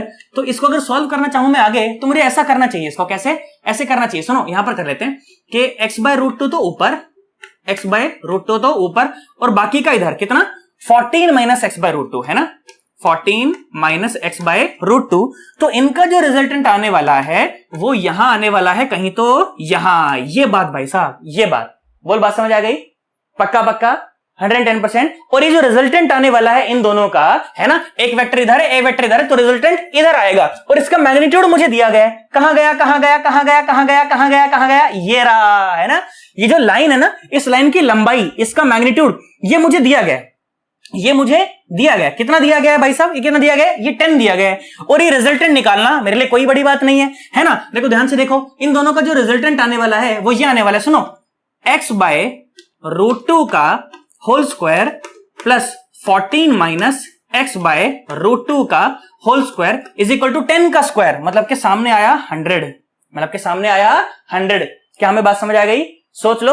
अब इसको सॉल्व करके एक क्वाड्रेटिक की इक्वेशन आ जाएगी, वहां से हम लोग x की वैल्यू निकाल देंगे, वहां से हम लोग क्या निकाल देंगे, x की वैल्यू निकाल देंगे। और वो x की वैल्यू कौन निकालेगा, तुम लोग निकालोगे। कितनी आएगी, देखो हमें तो पता है पहले से कितनी आने वाली है, वो 8 रूट टू आने वाली है x की वैल्यू। c का मैग्नीट्यूड कितना आने वाला है, 8 रूट टू। प्रूफ करा के दिखाऊं, यहीं पे प्रूफ करा के दिखाऊं। सुनो, x की जगह पर ना 8 रूट टू डालो, x की जगह पे 8 रूट टू डालो, रूट टू को मार देगा ना, ऊपर बचेगा 8, 8 का स्क्वायर 64 हो गया, बहुत बढ़िया। यहां पर देखो x रूट टू डालो, 8 रूट टू डालो, रूट टू को मार देगा, 14 माइनस 8 कितना बचा, 6 बचा, 6 छंगे 36, देखो 64 प्लस 36 का 100 होता है, देख मैच कर गया। तो मतलब कि x की वैल्यूज को जब सॉल्व कर लेंगे, क्वाड्रेटिक इक्वेशन को जब सॉल्व कर देंगे, तो जो x की वैल्यू आने वाली है वो कितने आने वाली है, वो आने वाली है 8 रूट टू भाई साहब। अरे कितना आने वाला है, 8 रूट टू आने वाला है, इसमें कोई परेशानी वाली बात नहीं है भाई साहब। 8 रूट टू आ गया, मैंने कहा ठीक है, बहुत बढ़िया, 8 रूट टू आ गया। तो अगर ये 8 रूट टू है तो इसका मतलब 8 रूट टू है, तो ये भी 8 है और ये भी 8 है, हाँ ना बोलो, ये भी 8 है और ये भी 8 है। क्या मुझे बात समझ आ रही है, अरे हाँ ना तो बोलो। x की वैल्यू आ गई, कितनी आ गई, 8 रूट टू। तो ये कितना हुआ, 8, और ये भी कितना हुआ, 8। सोच, ये 8, ये 8 और ये 14, सुना मेरी बात, ये कितना था, 8 रूट टू, ये कितना था, 8 रूट टू। इसके 8 रूट टू होने की वजह से ये 8 रूट टू था और एंगल था 45, तो ये हो गया 8 और ये भी हो गया 8, है ना। ये 8 रूट टू है, ये कितना है, 8 रूट टू, तो ये भी हो गया 8 और ये भी हो गया 8। मैंने कहा बहुत बढ़िया, ये 8 है, ये 8 है और ये 14 है ना, ये 14, ये 8 और ये 8। तो सोच, ये 8 और 14 माइनस 8 कितना हो गया, 6 हो गया भाई साहब। कितना हो गया, 6 और ये 8, तो रिजल्टेंट आया बीच में, कितना आया रिजल्टेंट बीच में, 10 आया। और ये एंगल कितना हो जाएगा, एंगल मुझे पता ही है 37 डिग्री वेस्ट ऑफ नॉर्थ भाई साहब, बहुत बढ़िया। तो ये एंगल आ जाएगा कितना, 37 डिग्री वेस्ट ऑफ नॉर्थ, है ना। ये सेकंड वैरायटी थी भाई साहब तुम्हारे पास। ये कौन सी वैरायटी थी, सेकंड वैरायटी थी। बिल्कुल भी घबराना नहीं इससे भाई साहब, टेंशन फ्री एकदम। सवाल बनाऊंगा ना, देख लाइन से सवाल बनते चले जाएंगे, हाँ ना बोलो, बोल बात समझ आएगी नहीं। और एक क्वाड्रेटिक इक्वेशन कौन सॉल्व करेगा, ये तुम करोगे। मैच मैंने करा के दिखा दिया कि देख x की वैल्यू 8 रूट टू आने वाली है, उसी के लिए इक्वेशन जो है वो सेटिस्फाई करेगी। है ना, और x की वैल्यू हो जाएगी, तो डायरेक्शन निकालने मेरे लिए कोई बड़ी बात नहीं, निकाल के दिखाई भी तेरे सामने। अरे यार बोलो, बात समझ आई नहीं आई? वेक्टर का ज्ञान होना चाहिए तभी लोग कर पाओगे भाई साहब, नहीं तो कर पाना पॉसिबल नहीं है, तो उड़ जाएंगे। बोल, बात समझ आ गई? सोच ले, 110% लॉक कर दिया जाए। तीसरी वैरायटी दिखाता हूं, देख सुन, इसको एक बार बड़े ढंग से नोट कर, उसके बाद तीसरी वैरायटी दिखाता हूं। आओ चलो सुनो, अब आखिरी वैरायटी की बात करते हैं। ये वैरायटी भी बिल्कुल सिंपल सी होती है, ज्यादा टफ नहीं होती, ठीक है। क्या वैरायटी थी कि हमें 3 डायरेक्शन पता हो और एक मैग्नीट्यूड पता हो। तो इसको बहुत अच्छे से बोलो तो कैसा बोलना चाहिए कि एक वेक्टर तो कंप्लीट पता है और बाकी 2 की डायरेक्शन पता है, बाकी 2 की डायरेक्शन पता है, ऐसे बोलना चाहिए ना। सुनो मेरी बात, क्या बोला तीसरी वैरायटी में? तीसरी वैरायटी में ऐसा बोला गया कि 3 directions, okay, 3 directions and 1 magnitude is known, 1 magnitude is known. और ये बात मैंने तुम्हें बता दी थी कि इसका उल्टा बिल्कुल पॉसिबल नहीं है कि 3 मैग्नीट्यूड पता हो और 1 डायरेक्शन पता हो, उसको नहीं सॉल्व कर पाएंगे हम लोग। वेक्टर की कंसेंट है वो कि हमें कम से कम 2 डायरेक्शन पता होनी चाहिए, है ना। परंतु यहां सुनो, ये कौन सा है? ये है 3 डायरेक्शन और 1 मैग्नीट्यूड। तो बहुत अच्छा बोला जाए तो इसका मतलब कि एक वेक्टर तो कंप्लीट पता है भाई साहब, है ना, और एक वेक्टर का और बाकी 2 की क्या पता है? सिर्फ डायरेक्शन पता है। देखो सामने कुछ भी मान लेते हैं ऐसे ही, है ना। तो देखो क्या क्या हुआ, बोला मैग्नीट्यूड और बोला डायरेक्शन, ठीक है। किस किस की? बोला कोई भी मान लो ए वेक्टर है, कोई भी मान लो बी वेक्टर है, और ये कोई भी मान लो सी वेक्टर है, और इनके बीच का रिलेशन मुझे पता है कि C vector is equal to A vector plus B vector, ये सवाल में दिया गया है। अच्छा चल ऐसा करते हैं, ये सी वेक्टर पूरा मान लेते हैं। सी वेक्टर कैसा मान लेते हैं? पूरा, मतलब कि सी वेक्टर का मुझे मान लो मैग्नीट्यूड भी पता है ना। सी वेक्टर का मुझे मान लो मैग्नीट्यूड भी पता है और इसकी डायरेक्शन भी पता है, इसकी डायरेक्शन भी पता है। अच्छा भाई बहुत बढ़िया। ए वेक्टर की सिर्फ डायरेक्शन पता है कि भाई साहब वो ईस्ट है, सिर्फ डायरेक्शन जानते हैं हम लोग। बी वेक्टर की सिर्फ डायरेक्शन जानते हैं कि वो 37 डिग्री और कहां है? वेस्ट ऑफ नॉर्थ में है। परंतु मैं ए वेक्टर का मैग्नीट्यूड नहीं जानता, बी वेक्टर का मैग्नीट्यूड नहीं जानता, तो मैंने कुछ भी बोल दिया। चलो एक्स लेट कर लेते हैं, इसको वाई लेट कर लेते हैं, और मेरा उद्देश्य ही यही है कि मुझे इस एक्स और वाई की वैल्यू बतानी है और कुछ भी नहीं, है ना। देखो ध्यान से देखो, फिर से 4 चीजें पता है, फिर से 4 चीजें पता है और बाकी 2 मुझे बतानी है। 2D रिलेटिव के हर एक सवाल में यही होगा, तुम्हें 4 चीजें पता होंगी और बाकी की 2 चीजें तुम्हें बतानी होंगी। उन 4 चीजों में से 2 पक्का डायरेक्शन होंगी। बस इन 3 वैरायटी के अलावा कोई सवाल ही नहीं बैठ सकता यार, नहीं बैठ सकता, नहीं बैठ सकता, नहीं बैठ सकता। करो सुनो, आ जाओ, देखो करते हैं मिलके। अब देख, तीनों की डायरेक्शन पता है तो कोई दिक्कत वाली बात नहीं, कैसे भी किसी को भी किधर किधर रख सकते हैं। तुम तो ऐसा ही रिलेशन मान लेते हैं चलो कि C vector is equal to A vector plus B vector. क्या करना होता है हमेशा हर सवाल में कि जिन 2 की डायरेक्शन पता होती है उन्हें एक तरफ रखना होता है। अब तो तीनों की डायरेक्शन पता है तो कैसा भी रख सकते हैं, कोई खास बात नहीं है उसके अंदर, है ना। आ जाओ सुनो, तो इसी को अगर मैं प्लॉट करना चाहूं, देखो आ जाओ सुनो, प्लॉट करते हैं इसको, देखो मिल करके प्लॉट करते हैं। आ जाओ, ईस्ट वेस्ट नॉर्थ साउथ। सुनो देखो, ए वेक्टर कहां है? मैग्नीट्यूड तो है एक्स और डायरेक्शन है ईस्ट, मैग्नीट्यूड तो है एक्स और डायरेक्शन है ईस्ट। तो भाई साहब ये रहा हमारा ए वेक्टर एक्स। हाँ मैंने कहा ठीक है, ओके चला, बात समझ आ गई, है ना। अब देखो बी वेक्टर, देखो मैग्नीट्यूड तो है वाई, है ना, बी वेक्टर, ये दोनों लिख रहा हूं ना मैं ताकि ये निकाला जा सके, है ना। अरे हाँ तो बोलो, है ना, निकालना तो बेसिकली दोनों का मैग्नीट्यूड ही है ना। सुनो, तो बी वेक्टर का मैग्नीट्यूड कितना है? वाई है, और डायरेक्शन क्या है? 37 डिग्री वेस्ट ऑफ नॉर्थ, मतलब कि हमें वेस्ट में जाना है और नॉर्थ के वेस्ट में जाना है और 37 डिग्री जाना है, मतलब कि ओए होए होए होए होए, ये बात है। और मैग्नीट्यूड कितना है? मैग्नीट्यूड है वाई, और ये एंगल कितना है? ये एंगल है 37 डिग्री। आई होप अपने को इतनी बात तो समझ आ गई होगी। अरे आ गई है कि नहीं आ गई, है ना। इसी समय के लिए, ताकि तुम लोग ये आराम से प्लॉट कर पाओ, इसीलिए मैंने तुम्हें भाई साहब ये पहले ही डायरेक्शन निकालनी पहले ही सिखा दी। मैंने कहा ठीक है भाई, बहुत बढ़िया साहब, है ना।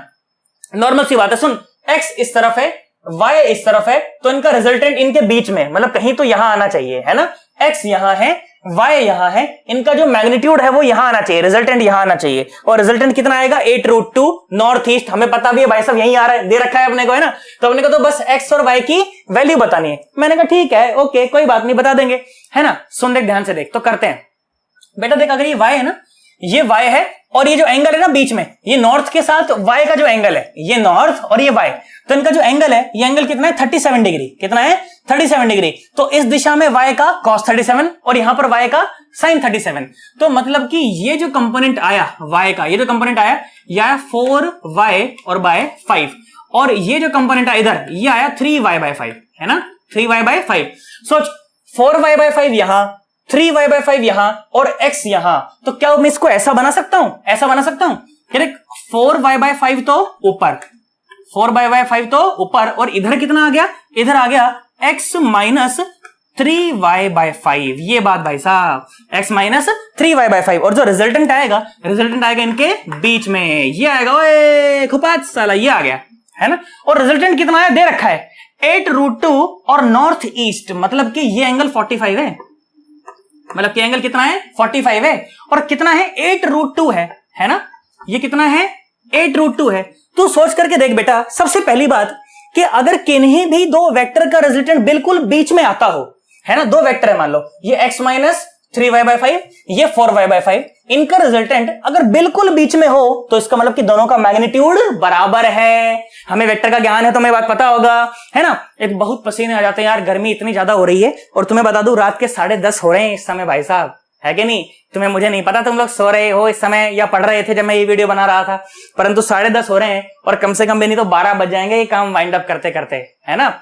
जो तुम्हारे सामने बोर्ड पर होता है ना, इसके अलावा जब मैं मिटाता हूं ना इस बोर्ड को मिटाने में कम से कम 10 मिनट चले जाते हैं। चौक को मिटाने में देखो, तुम जब भी तुम इस बोर्ड को देखते हो ना, तुम्हें हमेशा चमचमाता हुआ बोर्ड मिलता है ना एकदम, भाई साहब वो चमचमाता हुआ करने के लिए ऐसे घिसना पड़ता है अच्छे से।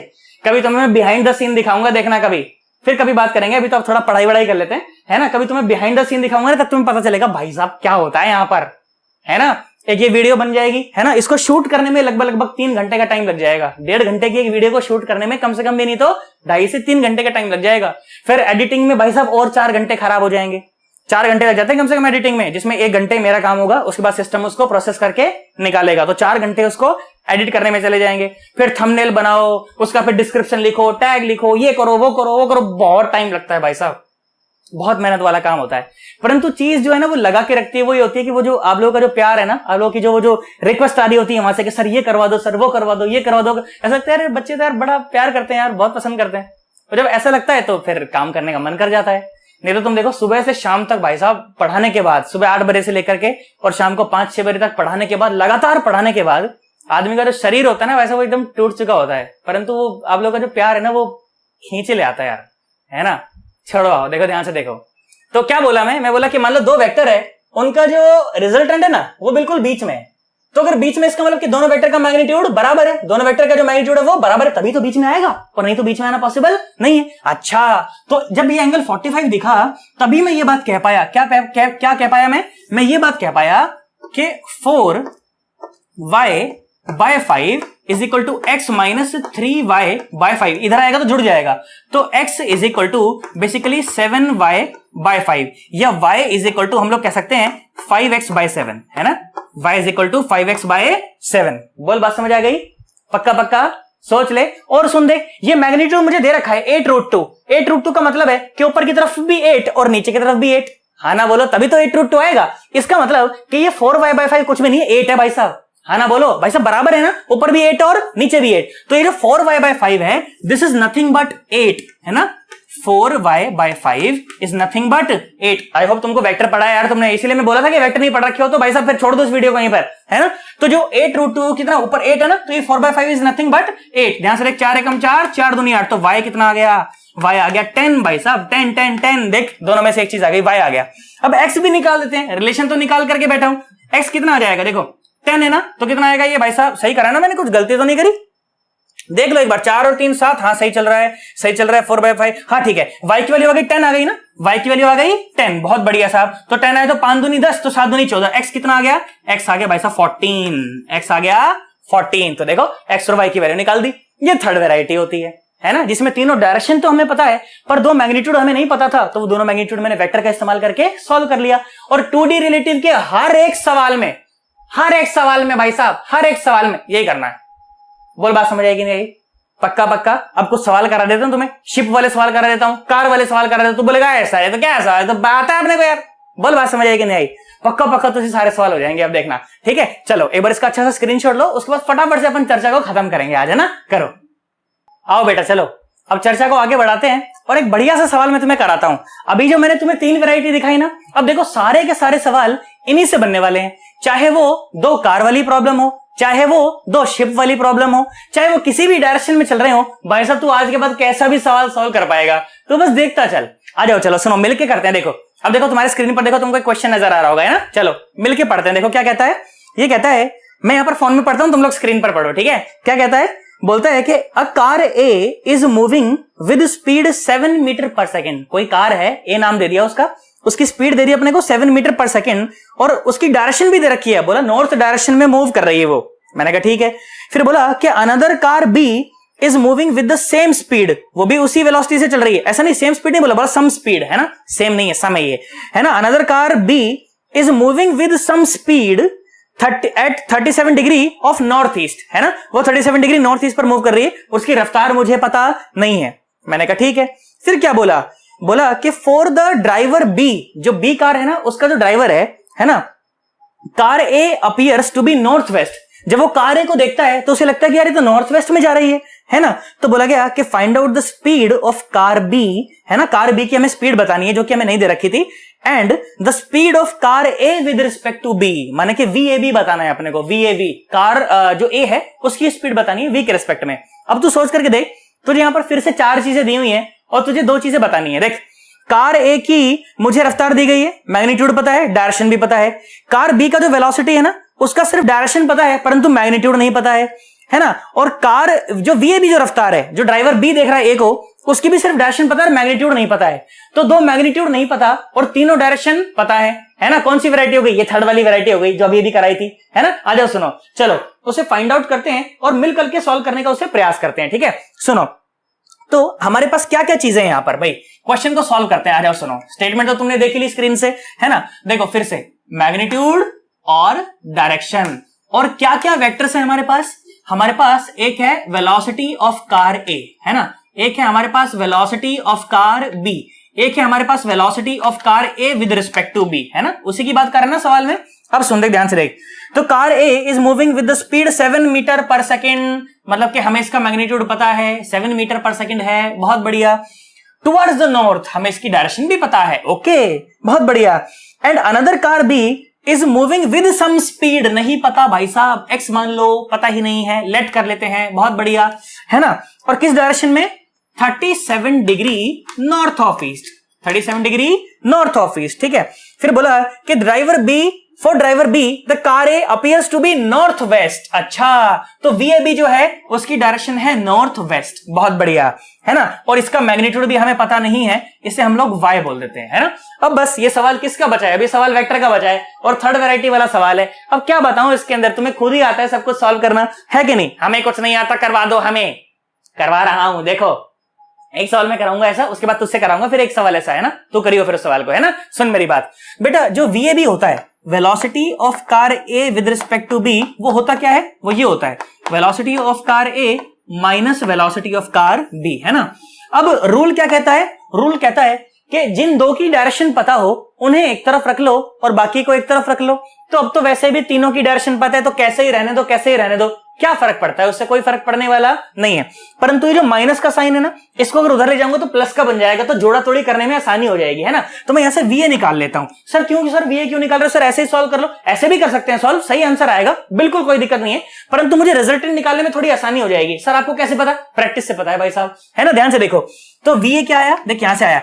यही टेक्निक सीखने के लिए तो ज्यादा से ज्यादा सवाल हमें करने चाहिए, ताकि हमें भी वैसे सेंस अंदर डेवलप हो जाए, ताकि हम लोग भी सॉल्व खटाखट खटाखट कर पाए, है ना। बोल मेरी बात समझ आई कि नहीं आई, है ना। सुन देख, VA कितना आया, V आया velocity of car A with respect to B plus VB, ऐसा लिख सकते हैं ना। हाँ सर, बिल्कुल सर, ऐसा लिख सकते हैं सर, कोई दिक्कत वाली बात नहीं है। आओ सुनो, ग्राफिकली प्लॉट करते हैं उसे। देखो आ जाओ, ढचक पुचक, आओ सुनो, ये रहा ईस्ट, ये रहा वेस्ट, ये रहा नॉर्थ और ये रहा साउथ, ऐसे 4 बना देते हैं ना, तो पता चल जाता है ईस्ट वेस्ट नॉर्थ साउथ। मैंने कहा ठीक भाई, बहुत बढ़िया। सुनो, तो अब प्लॉट करते हैं। तो velocity of car A with respect to B, north west north west north west, north west का मतलब है कि बिल्कुल ऐसे बीच में, है ना, बीच में, ओके, बहुत बढ़िया, समझ आया भाई, VAB, है ना। और कितना इसका मैग्नीट्यूड है, इसको हमने Y बोल रखा है, बहुत बढ़िया। और बिल्कुल बीच में है, इसका मतलब कि ये एंगल कितना है, ये एंगल है 45, ओके, बात समझ आ गई। और सुनो, VB ये रहा 37 degree north east, 37 degree north east, magnitude नहीं पता है परंतु 37 degree north east, north east तो कहीं तो यहां बैठेगा 37 डिग्री है ना, 37 डिग्री नॉर्थ में जाना है ऑफ ईस्ट, मतलब कि ऐसा बनेगा ये 37, ऐसा है ना, ये 37 है, ये कितना है 37, ताकि तुम ये सारे सवाल कर पाओ, इसीलिए सब बता के चला था मैं शुरू में, वो टाइम पास नहीं हो रहा था वहां पर। अब तो समझ आ गए हो तुम्हें, है ना। सुनो, इसको क्या माना है मैंने, इसको मैंने x मान रखा है, ठीक है। अब सुनो, इन दोनों का जो रिजल्टेंट है वो VA है ना, और VA कहां पर है, देखो 7 नॉर्थ में। इन दोनों वेक्टर का जो रिजल्टेंट है वो ऊपर है। सल पीटी करवा दोगे आज मेरी तुम, है ना, एक इस तरफ एक इस तरफ, इनका रिजल्टेंट कहां, बीच में भाई साहब, नॉर्थ, है ना, ये रहा। तो मतलब इन दोनों का जो रिजल्टेंट आने वाला है वो प्योरली नॉर्थ में आ रहा है और वो 7 है। बोल, मेरी बात समझ आ गई, पक्का। तू सोच करके देख, अगर दो वेक्टर का रिजल्टेंट बिल्कुल बीच में आ रहा है, मतलब कि दोनों के हॉरिजॉन्टल कंपोनेंट बराबर होंगे ना, तभी तो सारा रिजल्टेंट बीच में गया, नहीं तो इधर भी हो सकता था, इधर भी हो सकता था, परंतु इन दोनों वेक्टर का जो रिजल्टेंट है वो बीच में गया है, इसका मतलब कि दोनों के जो हॉरिजॉन्टल कंपोनेंट है वो बराबर है भाई साहब। अरे हाँ ना बोलो भाई साहब, बहनजियों बोलो, बात समझ आई कि नहीं आई, अंकल एंड आंटीज बोलो, बात समझ आई कि नहीं आई, है ना। सुनो, तो मतलब कि y का जो cos 45 है वो x के sin 37 के बराबर है, क्योंकि रिजल्टेंट तो ऊपर है, तो इस दिशा में तो कोई कंपोनेंट हो नहीं सकता भाई साहब, ये दोनों कंपोनेंट तो बराबर होने पड़ेंगे भाई साहब। तो ध्यान से देख, तो कितना आया, ये आया y का cos 45 that should be equal to x का sin, x का cos 37 है ना, sin थोड़ी, x का cos 37। मैंने कहा ठीक भाई, बहुत बढ़िया, बात समझ आ गई। वैसे ये भी साइन होना चाहिए, है ना, वो तो खैर बराबर होता है, इसीलिए कोई दिक्कत नहीं आएगी। तो y का साइन है ना, हाँ, y का sine 45 should be equal to x का कितना कितना कितना, x का cos 37, ठीक है, ओके। सुनो ध्यान से देखो, वैसे तो cos भी लिखता तो आंसर में तो कोई फर्क नहीं पड़ता, परंतु लॉजिकली गलत होता वो, है ना। सुन, तो y का साइन 45 तो कितना है, y by root 2 that should be equal to cos 37 4y by 5, 4 by 5 तो कितना आया 4x और बाय 5। मैंने कहा ठीक, एक रिलेशन तो ये आ गया। मैंने कहा ओके। अब सोच, इन दोनों का जो रिजल्टेंट आया 7, ये 7 क्यों आया, क्यों क्यों क्यों 7 क्यों, क्योंकि y का cos 45 और x का sin 37 ऊपर जुड़े होंगे, इन दोनों ने जुड़ करके कितना दिया, 7 दिया भाई साहब, हाँ ना। रिजल्टेंट की यही तो कहानी होती है। देख सुन, इसका एक कंपोनेंट इधर आया, इसका एक कंपोनेंट इधर आया, दोनों जुड़े तभी तो 7 बना, तभी तो रिजल्ट, अरे यार तभी तो रिजल्ट आया, है कि नहीं। तो y का cos 45 और x का sin 37 ऊपर जुड़े तो 7 आया है, हाँ ना। बोल, बात समझ आई ना। देख ध्यान से देख, ध्यान से देख, ध्यान से देख, ध्यान से देख, होए होए होए होए होए, मतलब के y का cos 45 और x का sin 37 मिल करके हो गया है 7। बोल, आया नहीं आया भाई साहब, है ना। ध्यान से देख, तो y और cos 45 y बाय रूट 2 है ना, प्लस sin 37 कितना होता है, sin 37 किसका, ये x का है ना, x का sin 37 x, और sin 37 में लिख देना 3 बाय 5 और that should be equal to 7। बहुत बढ़िया भाई साहब, बहुत बढ़िया। अच्छा, y बाय रूट 2 की देख वैल्यू निकाल करके बैठा हो ना, 4x बाय 5, तो पुट कर दो उसको। देख 4x by 5 plus 3x by 5 is equal to 7, तो ये कितना हो गया 7x बाय 5, है ना। तो भाई साहब ध्यान से देख, 7 ने 7 को मार दिया तो x की वैल्यू आ गई 5, x की वैल्यू आ गई 5, और x की वैल्यू अगर हमारे पास 5 आ गई है तो देख y की वैल्यू कितनी आ गई, देख x की वैल्यू 5 आई ना, 5 ने 5 को मार दिया तो y कितना आ गया 4 रूट 2 भाई साहब, y कितना आ गया 4 रूट 2। कैलकुलेशन चेक कर लेना, देखना मैं कैलकुलेशन में गलती ना करूं, कंसेप्चुअली सब कुछ ठीक है। x की वैल्यू 5 आ गई ना, 5 बाय 5 ने 5 को मार दिया, इधर आया तो कितना है 4 रूट 2 भाई साहब, बिल्कुल टिच आंसर एकदम, है ना। ये हमारा आंसर आ गया। आई होप हमको बात समझ आ गई होगी, है ना। x क्या था, अब x थी velocity of car b with respect to ground, है ना। तो कैसे पागल बनाता है, ऐसा है तो वेक्टर ही तो जोड़ने हैं उसके अंदर, 6 में से कोई भी 4 चीज आइडेंटिफाई करनी है, बाकी 2 हमें पता होंगे, हमारा काम हो जाएगा, हाँ ना। बोल, है ना, 6 में से 4 चीज आइडेंटिफाई करनी है, बाकी 2 हम निकाल लेंगे। क्या है उसके अंदर, क्या सवाल, क्या पता नहीं क्या, कुछ भी नहीं उसके अंदर, कुछ भी नहीं। अरे हाँ ना, बोल बोल, बात समझ आई कि नहीं आई, पक्का पक्का, है ना। अब x था क्या, x was the velocity of car b with respect to ground. बच्चा परेशान होता है, velocity of car b with, ऐसा वेक्टर का मैग्नीट्यूड है वो, और कुछ भी नहीं है वो, है ना। बोल बोल, बात समझ आएगी नहीं। अब y क्या है, velocity of car a with respect to b। अब बच्चा परेशान सोच सोच के, अबे क्या है उसके अंदर, थोड़ा सा वेक्टर का ज्ञान होना चाहिए, थोड़ा सा डायरेक्शन का ज्ञान होना चाहिए, सारे सवाल हो जाएंगे तुझसे। इसीलिए ही तो सिखा करके आया हूं, ताकि सारे सवाल तू बना पाए, हाँ ना। बोल बोल, बात समझ आई, पक्का पक्का, 110%। यूट्यूब पर भाई साहब कहीं भी अवेलेबल नहीं है, ये ढूंढ लेना भाई साहब यूट्यूब पर। ये मेथड पूरे मेथड से एकदम सवाल बताया, प्रॉपर मेथड से। है ही नहीं भाई साहब, है ही नहीं, एकदम पेड कंटेंट होता है ये सारा का सारा जो तुमको फ्री में दिया जा रहा है यहाँ पर। हाँ ना, बोलो बोलो, बात समझ आ रही है? पक्का 110%। सोच ले, मतलब मैं समझू मस्त समझ आया एकदम अच्छे से, है ना। चलो एक बार इसको नोट करो। एक सवाल मैं तुम्हें होमवर्क दे दूं या यहीं सॉल्व कराऊं? एक काम करता हूं, तुम्हें होमवर्क दे देता हूं और वहां पर उससे सॉल्व करा दूंगा, है ना। काइनेमेटिक्स की जो मैंने क्वेश्चन वाली सीरीज चालू की हुई है ना, काइनेमेटिक क्वेश्चन, वहां पर मैं इससे सॉल्व करा दूंगा। यहां पर दे देता हूं तुम्हें होमवर्क। बोलो बात समझ आएगी नहीं, है ना। देखो भाई साहब, यहां पर खड़ा हो जाता हूं मैं, सुनो शक्तिमान की तरह। अब देखो मैं थोड़ा जादू करूंगा तो नीचे स्क्रीन के ऊपर सवाल आ जाएगा साला, है ना। आ जा भाई, आ गया, देख ध्यान से देख। आया? जादू फेल हो गया क्या? आया कि नहीं आया मुझे बता देना उधर, है ना। देखो भाई साहब, तुम्हारे स्क्रीन पर देखो, तुम्हें सामने एक सवाल नजर आ रहा होगा, है ना। ये सवाल तुम्हारा होमवर्क सवाल है, ठीक है। इसे तुम लोग सॉल्व करोगे और वो जो काइनेमेटिक की क्वेश्चन वाली सीरीज चल रही है ना, वहां पर मैं इस प्रॉब्लम को सॉल्व करवा दूंगा। बोल बात समझ आ गई? पक्का ये होमवर्क क्वेश्चन का जवाब दोगे ना? इसे नोट कर लो अच्छे से, इसका स्क्रीनशॉट ले लो। ये होमवर्क प्रॉब्लम तुम्हारे सामने है, इसे तुम्हें सॉल्व करना है, ठीक है। चलो भाई साहब कर लो। आओ बेटा, चलो सुनो मेरी बात सुनो। अब जानते हो एक और फेमस वैरायटी होती है 2D रिलेटिव में ही, वो शिप वाले प्रॉब्लम होते हैं कि एक शिप ऐसे जा रहा है, एक शिप ऐसे आ रहा है, दोनों के बीच की मिनिमम दूरी बताओ, ये बताओ वो बताओ। उस तरह के सवाल बहुत सारे पूछे जाते हैं, ठीक है। देख मैं तुझे कराता हूं, बिल्कुल आसान वैरायटी है वो सवालों की, कोई खास परेशानी नहीं है उसके अंदर, ठीक है। देख मेरी बात सुन, सवाल के माध्यम से उसे समझने का प्रयास करते हैं। सुनो, बोला गया कि मान लीजिए इस तरह से आपको एक सवाल बोला गया है कि ना, यहां पर मान लीजिए कोई शिप है, ठीक है। यहां पर है एक शिप, ओके। इस शिप को मैं नाम दे देता हूं, मान लो शिप ए है ये, ठीक है। कौन सा शिप है? शिप ए है।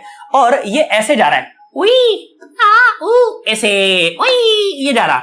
कितना रफ्तार से जा रहा है? बोला मान लो ये जा रहा है 10 किलोमीटर और पर आवर की रफ्तार से ऐसे जा रहा है। मैंने ठीक है, कोई बात नहीं।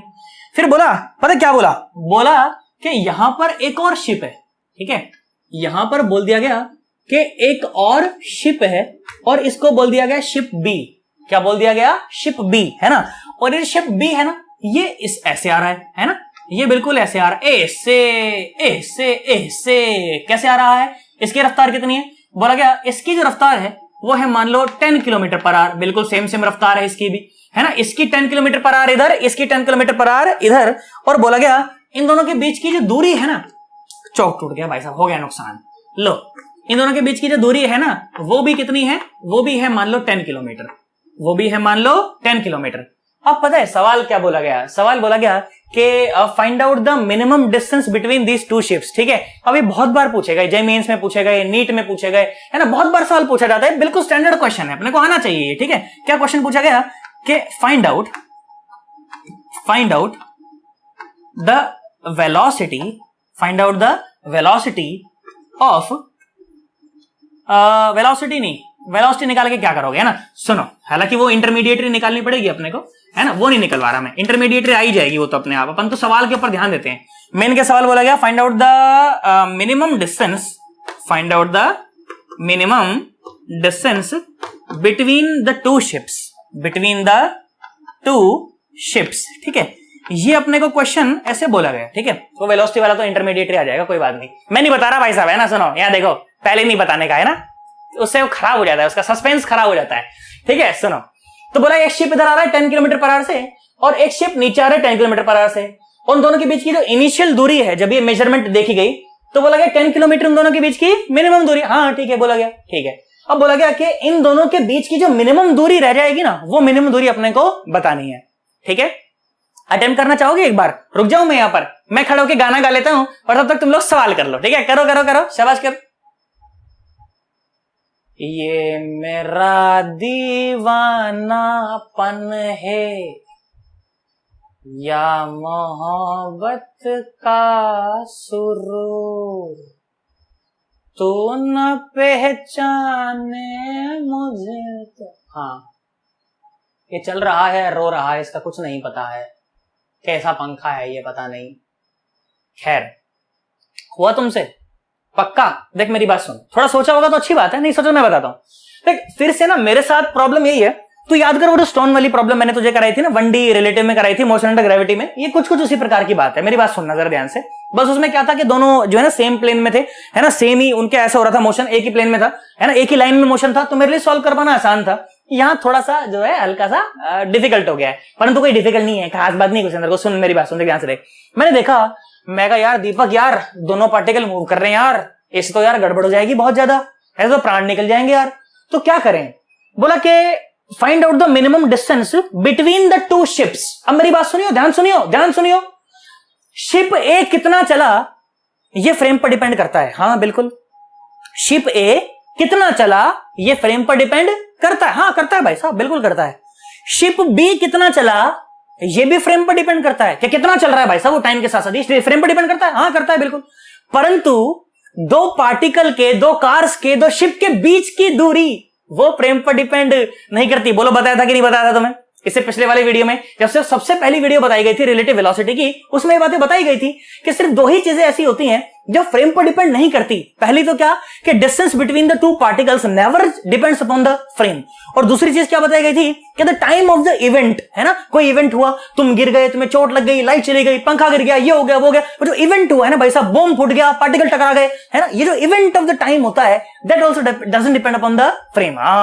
ये बात है भाई साहब, ना तो event of the time frame पर डिपेंड करता है, और दो पार्टिकल के बीच की दूरी भी, डिस्टेंस भी, वो भी कभी पार्टिकल फ्रेम पर डिपेंड नहीं करती। मैंने कहा ये बात भाई साहब, अब मेरे दिमाग में थोड़ा आया, देख मेरे दिमाग थोड़ा खुला, मेरा दिमाग क्या ये दोनों पार्टिकल मूव कर रहे हैं यार, तो अभी तो ये टू बॉडी मोशन प्रॉब्लम है ना, अभी तो ये टू बॉडी मोशन प्रॉब्लम है, और इन दोनों के बीच की जो मिनिमम दूरी है वो तो डिपेंड ही नहीं करती। मैं चाहे कहीं पर भी खड़ा होकर कैलकुलेट कर लूं, चाहे मैं यहां खड़ा होकर कैलकुलेट कर लूं, चाहे शिप बी पर बैठ जाऊं, चाहे शिप ए पर बैठ जाऊं, कुछ भी कर लूं, परंतु यहां पर जब मैं खड़ा होकर के देख रहा हूं ना, तो मुझे दोनों मूव करते हुए नजर आ रहे हैं, मुझे दोनों मूव करते हुए नजर आ रहे हैं, ऐसा ऐसे मुझे दोनों मूव करते नजर आ रहे हैं। मेरे लिए प्रॉब्लम मुश्किल हो गई, परंतु क्या हो कि अगर इन दोनों में से किसी एक पर बैठ जाऊं, तो दोनों में से किसी एक पर बैठ गया तो वो पार्टिकल तो मेरे लिए रेस्ट पर आ गया और दूसरा मेरे लिए मूव कर रहा है, तो टू बॉडी मोशन प्रॉब्लम को मैं कहां ले गया, वन बॉडी मोशन प्रॉब्लम में ले गया। हाँ, अब सॉल्व करना आसान हो जाएगा, अब सॉल्व करने में कोई दिक्कत नहीं। हाँ ये बात भाई साहब, सुन मेरी बात, सुन ध्यान से देख, ध्यान से देख भाई साहब, क्या मजा आएगा, आनंद मजा आएगा। देख ध्यान सुन,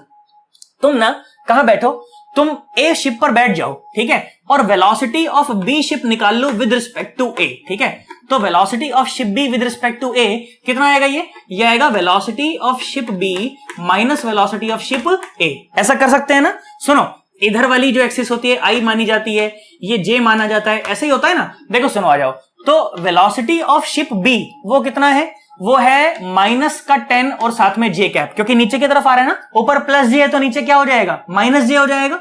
और वेलोसिटी ऑफ शिप ए वो तो इधर जा रहा है, तो ये हो जाएगा, ये तो माइनस का ही रहेगा, माइनस का कितना 10 और आई कैप, और ये क्या है velocity of ship B with respect to A.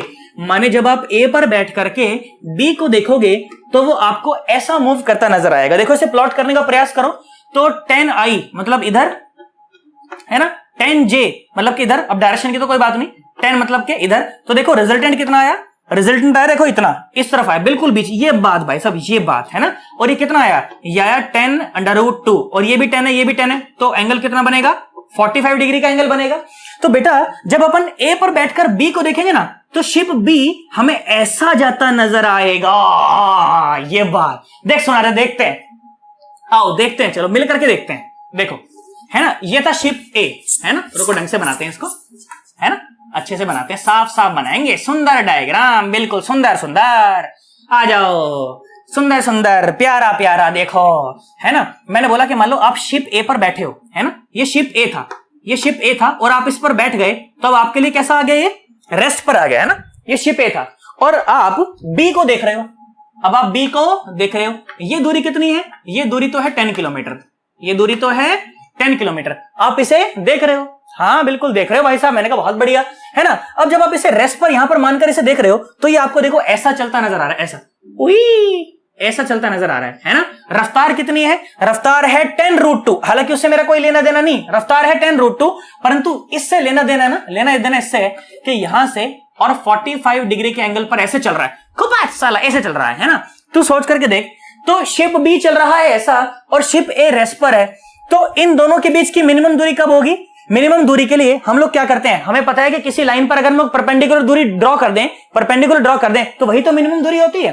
तो ध्यान से देख, इस पॉइंट से इस लाइन के ऊपर हमें परपेंडिकुलर बैठाना है, तो वो कहीं ना कहीं तो यहां बैठेगा। देख ध्यान से देख, परपेंडिकुलर लग रहा है ना, हाँ बिल्कुल लग रहा है भाई साहब, परपेंडिकुलर लग रहा है बिल्कुल एकदम, है ना। तू ध्यान से देख, सोच, अगर ये 45 है तो ये भी 45 है ना, ये भी 45 है और ये भी 45 यार, हाँ ना बोलो यार, है ना, ये 45 है तो ये भी 45 है तो ये भी 45 है। तो ध्यान से देख, तो ये जो रेड लाइन है ना, ये रेड लाइन जो मैं बनाई, यही तो मिनिमम दूरी है, यही तो क्या है, मिनिमम दूरी है, मिनिमम डिस्टेंस। और अब आप बहुत ध्यान से देखो, बहुत ध्यान से देखो, तो ये अगर 10 है, ये अगर 10 है तो ये क्या है, तो ध्यान से देख, अगर ये थीटा है ना, अगर ये थीटा है तो ये परपेंडिकुलर है और ये हाइपोटेन्यूज है, तो ये इधर का, इधर कंपोनेंट कितना आया, 10 का cos 45, इसका इधर कौन सा कंपोनेंट आया, 10 का cos 45। तो मिनिमम जो डिस्टेंस आ गई वो आ गई 10 का cos 45, और cos 45 कितना होता है, 1/√2। तो भाई साहब मिनिमम दूरी कितनी आ गई, 10/√2 और किलोमीटर, है ना। That's how you solve the problems, है ना। ये बात भाई साहब, हाँ ना बोलना पड़ेगा, बोलो बात समझ आई नहीं आई। कार प्रॉब्लम कराई, एक होमवर्क दिया, शिप प्रॉब्लम कराई, शिप प्रॉब्लम में भी और टफ करा देता हूं एक और, भाई सब क्या मजा आ जाएगा। सर आपने सर सीधा क्यों माना, ये सीधा आ रहा था, ये सीधा, टेढ़ा मान के दिखाओ, टेढ़ा मान के दिखा देंगे, क्या खास बात है उसके अंदर, बोल बात समझ आ रही है। आई होप अपने को ये बात समझ आ गई होगी, है ना। मिनिमम दूरी का कंसेप्ट अपने को समझ आया होगा, ये मैंने टेढ़ा क्यों बनाया अपने को समझ आया होगा, इस पर बैठ गए तो रेस्ट पर आ गया तो ऐसा चलता नजर आ रहा है, ये समझ आया होगा, हाँ ना बोलना पड़ेगा, बोलो बात समझ आई है, पक्का पक्का 110% सन्नाटो, बोलो समझ आया कि नहीं आया, आया ना, नीचे कमेंट करके बताना मुझे कि समझ आ रहा है कि नहीं आ रहा भाई साहब, पक्की बात एकदम। और चैनल को सब्सक्राइब नहीं किया हो ना अभी तक तो सब्सक्राइब कर लेना भाई साहब। 52% ट्रैफिक जानते हो चैनल पर ऐसे लोगों से आता है जिन्होंने सब्सक्राइब ही नहीं कर रखा है चैनल को, भाई साहब ऐसे लोग हैं, वीडियो देख करके भग जाते हैं भाई साहब, सब्सक्राइब तो करते ही नहीं। अरे सब्सक्राइब करो तभी तो चैनल की रीच बढ़ेगी, और चैनल की रीच बढ़ेगी ना बेटा तो हम लोग ऐसे बहुत सारे बच्चों तक पहुंच पाएंगे जिन्हें वाकई में सब चीज की जरूरत है यार। ये जो कंटेंट तुमको दिया जा रहा है ना, ये कोटा में भाई साहब बहुत बड़ी बड़ी कोचिंग्स में पेड कंटेंट होता है, ये जो मैं यहाँ पर दे रहा हूँ तुमको, कोटा की बहुत बड़े बड़े कोचिंग, बहुत बड़े बड़े टीचर्स ये सब पढ़ा रहे होते हैं क्लास में, उनके क्लासरूम प्रोग्राम में ये सब चीजें चल रही होती हैं जो आपको यहाँ फ्री ऑफ कॉस्ट दी जा रही हैं। पर हर एक बच्चे के पास उतना पैसा तो नहीं है ना, लाख, 1.5 लाख, 2 लाख रुपए, 2.5 लाख रुपए उसके पास तो नहीं है ना, और कोटा में रहने के खर्चे ऊपर से अलग से तो 3 लाख रुपए, 4 लाख रुपए हर एक बच्चे के पास तो नहीं है ना। परंतु पढ़ने का तो यार हर एक बच्चे का अधिकार है कि नहीं है, तू बोल अधिकार है कि नहीं है।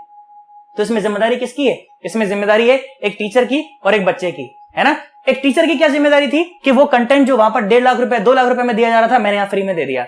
अब तू उस कंटेंट को देख रहा है, तेरी क्या जिम्मेदारी है कि तूने तो देखा ही, साथ साथ तू इसको आगे शेयर करे, चैनल को सब्सक्राइब करे, ताकि सब्सक्राइब करने से चैनल की रीच अगर बढ़ जाएगी तो ऐसे बहुत सारे बच्चों तक भी ये चीज पहुंच पाएगी जिन्हें वाकई में इस चीज की जरूरत है। तो मैंने मेरा पार्ट प्ले कर दिया, अब पार्ट भाई साहब तुम्हारी बारी है, अगला पार्ट तुम प्ले करोगे भाई साहब।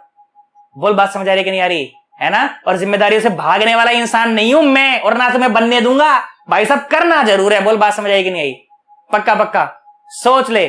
चलो इसको नोट करो बढ़िया ढंग से, है ना। मैं साइड में खड़ा हो जाता हूं ताकि तुम लोग स्क्रीनशॉट ले पाओ, है ना। स्क्रीनशॉट ले लो, उसके बाद तुम्हें एक और अच्छा सा सवाल कराता हूं मैं, ठीक है, फिर वाइंड अप करेंगे अपन, ठीक है। करो आओ चलो देखो एक और जानदार से सवाल और करते हैं, फिर अपन वाइंड अप करेंगे आज का लेक्चर, है ना।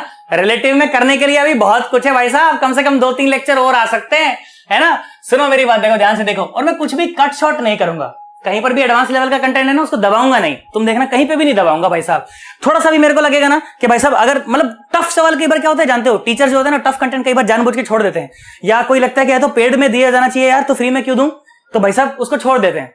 भाई साहब कहीं पर भी तुम लोग देख लेना, कहीं पर भी कंपेयर कर लेना, किसी भी कोचिंग से, किसी भी कोचिंग के नोट से तुम लोग कंपेयर कर लेना कि सर ने हमें ये चीज दी कि नहीं दी, भाई साहब तुम्हें दी हुई मिलेगी, थोड़ा सा भी नहीं दबाऊंगा, कहीं भी नहीं छोड़ूंगा। इवन वो चीजें जो मैं खुद के अपने जो ऑफलाइन कोचिंग में जब मैं पढ़ाता हूँ, ऑफलाइन बच्चों को जब मैं पढ़ा रहा होता हूँ ना, जो उनको चीज दी जाती है ना वैसा का वैसा मैं तुम्हें देता हूं। अब देखो उनसे जो चार्जेस किए जाते हैं वो कुछ और होते हैं, है कि नहीं। यहाँ हमारा लक्ष्य कुछ और है, यहाँ पर हमें एजुकेशन को भाई साहब गली गली मोहल्ले मोहल्ले तक पढ़ानी है, उस लेवल की एजुकेशन जिसके लिए बच्चे कोटा भागते हैं, सीकर भागते हैं, मुंबई भागते हैं, दिल्ली भागते हैं, बेंगलोर भागते हैं। घर पे बैठ के पढ़ना, तू काय परेशान हो रहा है, देख मैं दे रहा हूं यहाँ पे पढ़ तू, है कि नहीं।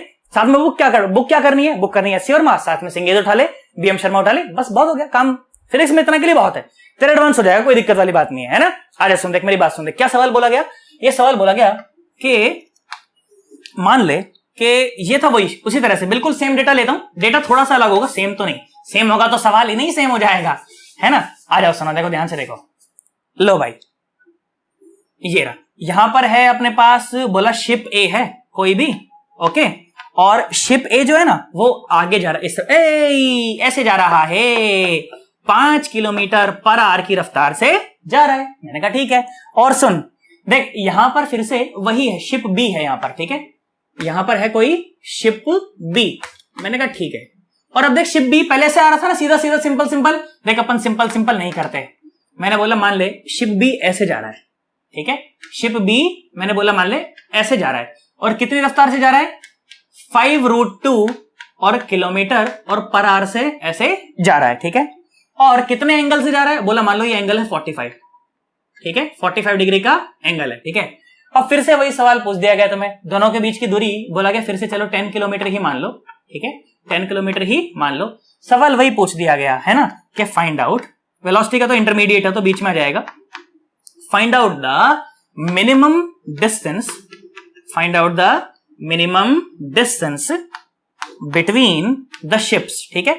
ये मिनिमम डिस्टेंस प्रॉब्लम्स ना भाई साहब ये प्रॉपर सेगमेंट होता है, ये प्रोजेक्टाइल में भी आता है, शिप में भी आता है, कार में भी आता है, सब जगह आया मिलता है ये, बोट और रिवर में उसमें भी आता है, बोट और स्विमर में भी आ जाता है ना, कई जगह पूछा जा सकता है ये। तो अपने को दिमाग में क्लैरिटी होनी चाहिए कि सवाल ऐसे बनता है, उसके बाद कुछ भी ले ले क्या फर्क पड़ जाएगा उससे, है ना। चलो मैं तो कहता हूं एक बार इसको वीडियो को यहीं पे स्टॉप करो और खुद से करने का ट्राई करो, है ना। करो भाई साहब करो, बिल्कुल टाइम पास नहीं करना, जल्दी जल्दी करेंगे। समय हो रहा है 11:30 भाई साहब, जल्दी से वाइंड अप करेंगे अपन उसे, है ना। चलो भाई साहब नहीं तो मेरी पिटाई लग जाएगी यहाँ घर पे, रात भर पूरे दिन पर पढ़ाता रहता है, पूरी रात भर पढ़ाता रहता है ना, दिन में काम करने देता है ना रात को सोने देता है, मेरी पिटाई लग जाएगी तुम्हारे चक्कर में, है ना। करो करो करो, जल्दी करो जल्दी करो जल्दी करो।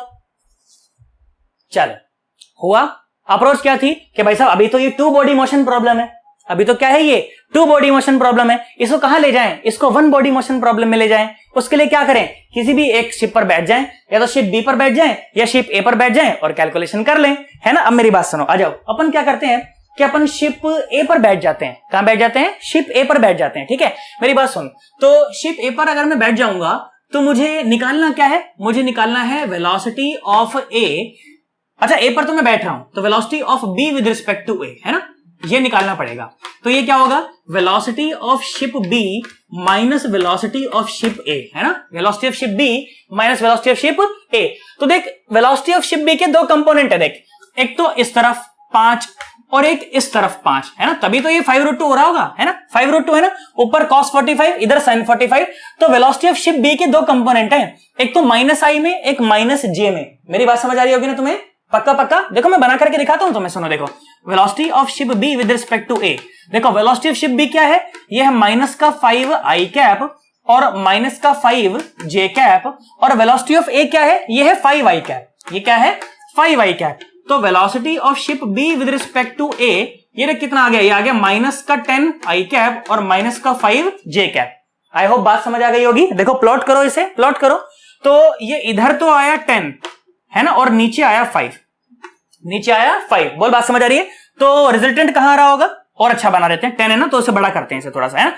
तो रिजल्टेंट कहां आया होगा, रिजल्टेंट आया होगा देखो यहां पर, है ना, ये रिजल्टेंट रहा होगा, ये भाई साहब ये बात है ना, ये कुछ भी थीटा रहा होगा, है ना। इधर था ना -10 तो इधर बनाया, 5 था ना नीचे तो इस तरफ नीचे बनाया क्योंकि -5 था।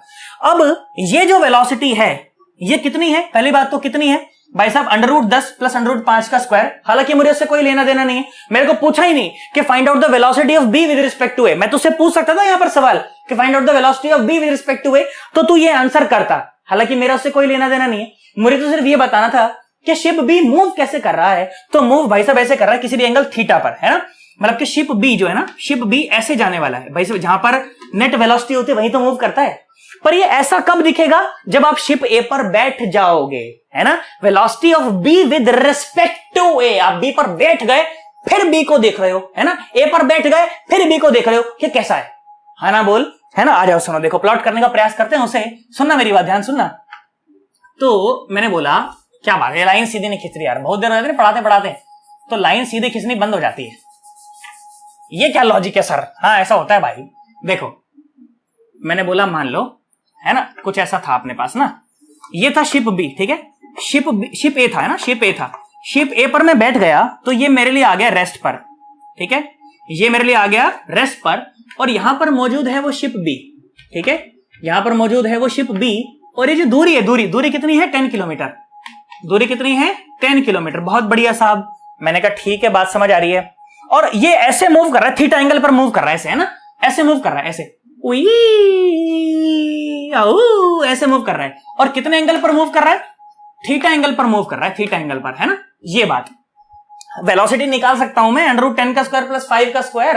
अरे क्या आएगा ये, यही तो आएगा, √10 का स्क्वायर मतलब कितना 100 + 5 का स्क्वायर कितना 25। तो वेलोसिटी कितनी आ गई, √125 और किलोमीटर पर आवर। पर मेरा कंसर्न ही नहीं है वो, मुझे तो सिर्फ डायरेक्शन ऑफ मोशन पता करनी थी, वेलोसिटी से मेरा कोई कंसर्न नहीं। हाँ, कंसर्न पता है कब होता, जब बोलता कि find out the time when the distance between the ship are minimum, है ना। सवाल देख क्या बना दिया मैंने, मैं बोलता कि find out the time when the distance between the ship is minimum, तब मेरे लिए रफ्तार थोड़ी सी इंपॉर्टेंट हो जाती। तब भाई साहब मेरे को नहीं देखना पड़ता कि वो मिनिमम दूरी तक यहां तक पहुंचने में वो कितना समय ले रहा है, तब मेरे लिए इंपॉर्टेंट होती। पर अभी मेरे लिए कोई इंपॉर्टेंट नहीं। अच्छा सवाल हाँ बनाया जा सकता है, बहुत बढ़िया सवाल बनाया जा सकता है। क्या बोलेगा कि फाइंड आउट द टाइम, सवाल तुमको मिल भी सकता है पेपर में, सुन लो मेरी बात। ऐसे मेरे जैसे तो सवाल बनाते हैं वहां पर, मेरे जैसे भाई साहब और बड़े टीचर होते हैं उनके जैसे सवाल तो बनाते, सवाल कौन बनाएगा। और ये सवाल बन गया, बोलो फाइंड आउट द, ये अभी क्या पूछा, find out the minimum distance between the ship. सवाल ऐसे पूछा जा सकता है कि find out the time when the distance between the ship becomes minimum,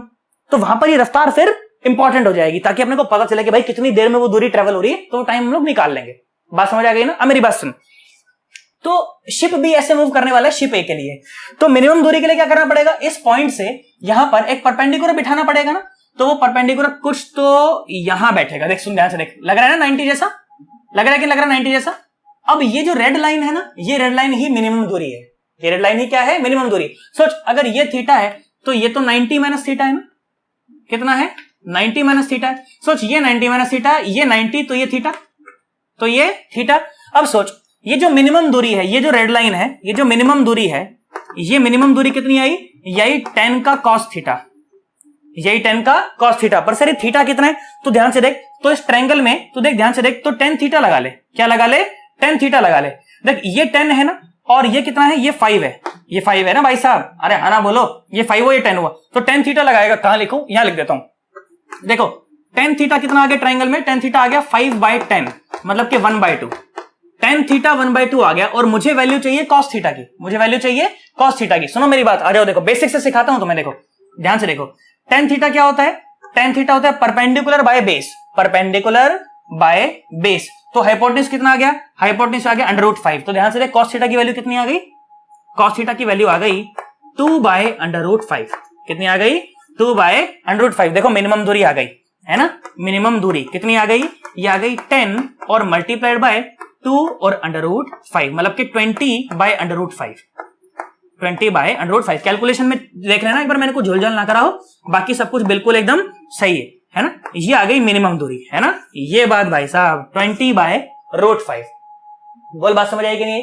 अब तू सोच करके देख, अगर ये 10 किलोमीटर होती है ना, तो देख ये 10 किलोमीटर है ना, तो ये इसका कौन सा कंपोनेंट आया, कॉस थीटा, ये साइन थीटा आता, तो कितनी देर में मिनिमम हो जाएगी, जब ये कितना हो जाएगा, 10 का साइन थीटा हो जाएगा। तो अगर वेलोसिटी पता हो जाएगी तो हम लोग टाइम भी बता पाएंगे, उसमें कोई परेशानी वाली बात नहीं है ना। टाइम पूछ ले, मिनिमम डिस्टेंस पूछ ले, जो मर्जी पूछ ले, क्या पूछ लेगा उसमें, वो यही तो पूछेगा।